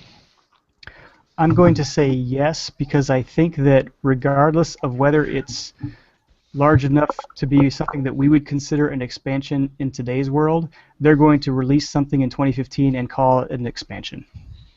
Okay. Pineleaf? I'm trying to think of how long it'll be before they'll be ready for Minas Tirith, because I think Minas Tirith And is. I think that depends on what part of Gondor they're planning to add this year, Well, assuming they are. I think that this year, if there are two possible places they could add. One is Southern Gondor, which we mentioned earlier, and the other place is the place that attaches to the Dead Marches, which good, it's for some reason I'm getting An them. Orient? No, I don't think that's the name, but the. What are you trying to think of? Daggerlad or something or other? I keep on coming with the name like Ithilien or something like that, but That's the forested area. Yeah, the forested area in Yeah, that's there. Ithilien. Yeah, right. So I'm thinking that could be another possibility. In which case, that will kill my prediction about the paths, the dead being Gondor.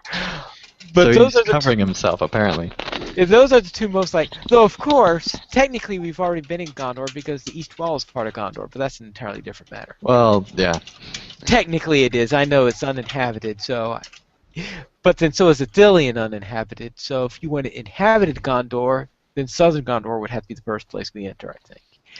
All right. But that said, I would say until we get to Minas Tirith, I don't think there are going to be any major expansions. Now, they might do a DLC or something like that, which is out of character with them at the moment, but who knows what they'll do. But I would say there won't be another expansion until Minas Tirith. So unless we are ready for Minas Tirith by 2015, which I don't think we're quite ready for that yet, I don't think there would be. All right, Brax. What is it? What's the question?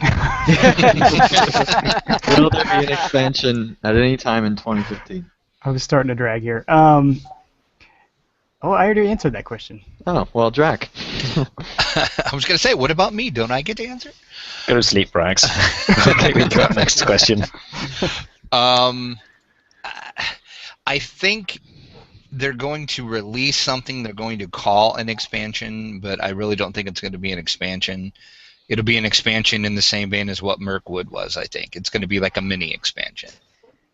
Okay. In other words, and then, what people will call a DLC today? Exactly. Yeah. right. And let me explain my next question. Since we didn't have an expansion this year, it is possible that they could be already working on taking this time to work on an expansion for the future year. So it could be possible we could have an early expansion. It could be possible that we have a late expansion in 2015. So just the first half or the second half of the year, I'm not asking for quarters because that would be cruel. What part of the year, assuming we do have an expansion, so whether you said yes or no to the previous one, if there was an expansion, what part do you think it would be in? And we'll start, whether it's what we consider an expansion or an actual expansion. And let's start with Athelros. I'll just have to go with late in the year.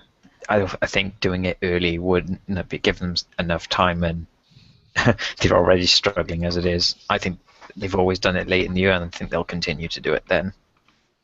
All right, Brax. Yeah, second half. I think they're going to try and get back on their schedule of around Thanksgiving or so. And with the staffing that they have in place now, I think it's going to take them that long to get it ready to go. Okay, Drac. Yeah, it's going to be in the fall. Okay, Pineleaf. Definite fall. I'm going to stick my head out here and say the first half of the year. I know. I'm probably wrong. I'm okay with that. Wouldn't like to bet it, would you? I cannot see Minas Tirith coming out before then. No betting, Athelros. No. All right. Will there be future parts of the epic story? Will they be free, the future parts of the epic story? And that means not having to pay a cent, whether it be a single purchase for the epic story or whether it be thrown in with an expansion. Will we not have to pay for the epic story moving forward, a single cent on any part at all? And Pineleaf, what do you think? I will say that in the Minas Tirith expansion, it's going to have to be paid for, but all the others will be free. Drac? I think they're gonna stick with what they're doing now, and you're gonna have to pay for them via buying an expansion. I think. Okay. Brax? Yes, I agree with Drac. I think they're going to continue with this model. Tharos? Yeah, I think I'll be the optimist and go with Pine Leaf Sansa, and unless they're doing something like epic battles. But most would of really- the epic is not going to be within the expansion. I get the opinion. I should mention that. I think anything that, aside from like epic battles where you kind of have to be doing that major stuff to get a feel for the story, that's what their reasoning is anyway, whether you agree with it or not. I think aside from those, it will be free. I agree with both you and Pineleaf, just because of the fact that they did say that this is not a policy moving forward, and they tried to make that very clear. Now, if that is just a false thing, and they're just not, or they're even just not sure if they're going to or not, and then they make it be charged later, I think that will have a greater amount of angst than this one did. That's just my opinion, and so because of that, I think that unless they absolutely need to, they won't charge for the Epic again. So, like for Minas Tirith, I think, for example, I could see it there. Well, the first test would be the Fall of Isengard. Yeah, that will be the first test. I'd be really surprised if that was charged, but we'll see. Yeah. That'd probably be the one that would be most tempting for them to charge for, considering the fact that you need to pay the previous part to get to there in that volume. Anyway, that's another discussion. It's already late. Will we see any more Hobbit film tie-ins at any point in the production of Lord of the Rings Online? And Tharos, what do you think? Definitely nothing on the scale of the Erebor instances. I could see maybe a sale or a lottery or maybe some new cosmetics or something like that in like a reference to it. Anything more than that, no. Okay. Jaculetta? Yeah, I'm going to agree. I think it's going to be something very small and a little nod towards it. All right. Pineleaf? I will say small things. And you did. All right. And Brax, what do you think? I'm going to say no. I'm going to say no. I don't think that they... I think that they... There's only one more Hobbit film coming out, and I don't think they're going to try to do... They might try to do a tie-in as like a Last Stand Hope, but I really doubt it. Yeah. I somehow don't think that they're going to have the Battle of the Five Armies in there. Yeah. Oh, come on, that would be the greatest skirmish ever, Pineleaf. The Battle of the Five Army will have to be divided into about 7 or 8 skirmishes, probably. He's already got it figured out. You see? I'm sure Pineleaf has all the skirmishes possibilities figured out, and that's probably a whole other prediction show. All right. So that's it with our review. Thank you all so much for staying with us for over 3 hours. That's just fantastic. I can't believe it took this long. I didn't mean for it to. But there were just so many changes with this expansion and different policies that I think it was actually necessary to have this kind of an in-depth discussion on the new content. Whether it all needed to be in one episode, that's another question. Anyway, on to donations. A big thanks to Wes Tepau for their $5 or more donation to LOTRO players. Is it Tepau or Treptau? It's Treptau. Sorry, Pineleaf, it's late. To help support LOTRO players, simply go to the donation page where you can help support the podcast on LOTRO players and also help support the site. We have $5 and $10 mentions where you can donate and get a mention on one or all of the active podcasts, respectively, for an episode, depending on the amount. And let's go on to feedback and reviews. We actually got a 5-star review. Finally, it happened. And Pineleaf did sound effects, which made it even better. All right. And Add it to the board. The trumpet. Left a 5-star review this week on iTunes, and he said, "Hats off to Pineleaf and company." I guess we're just company. For doing a great job, particularly filling the void left by the end of Dear Departed CSTM, thank you so much for leaving that comment, Rogue. And just a real quick thing, iTunes, to get popular on there, and for a lot of people to see it, we do have to get, I think it's like 5-star, or we just have to get 5 reviews, regardless of the score. And just getting to the 5 review, regardless of what score you give, helps us out. So please leave a review, regardless of if you think our show is great or terrible, on iTunes, and it will help us out either way. You probably don't want to help us out if you don't like our show, but you never know. Maybe you want more people, maybe if you rate it badly, more people will come and rate it badly. Who knows? Anyway, featured comments. An Unexpected Vidcast left a comment on episode 27 of LOTRO Players News, and he said, short but sweet. Great episode as always, guys. Well, hopefully we made up for our short and sweet episode this week with our obnoxiously large, bigger than any show we've done before episode that got way out of Andang's hand. All right, and DJ Nexali left a comment on episode 27 of LOTRO Players News as well, saying, short but good show, smiley face. As far as poems go, I just don't know what else to write about. I mean, the last one ended at Helm's Deep. So, can't continue the journey until Turbine launches more content. If you guys can give me some topics, or some side story, or something like that, I can write another one for you all, and one that Pineleaf can read. That's not what he wrote, but I'm adding it. Especially for shorter shows, and smiley faces throughout. I would like to say that don't feel compelled to write a poem unless you really want to. We love it when we get poems for Pineleaf to read. It's fantastic. But don't feel like you have to. That being said, creating a new character, then you can start from the beginning and make your way through there. So just a suggestion, there's a lot of LOTRO that you can write about. And maybe you would like to write about any of the other parts.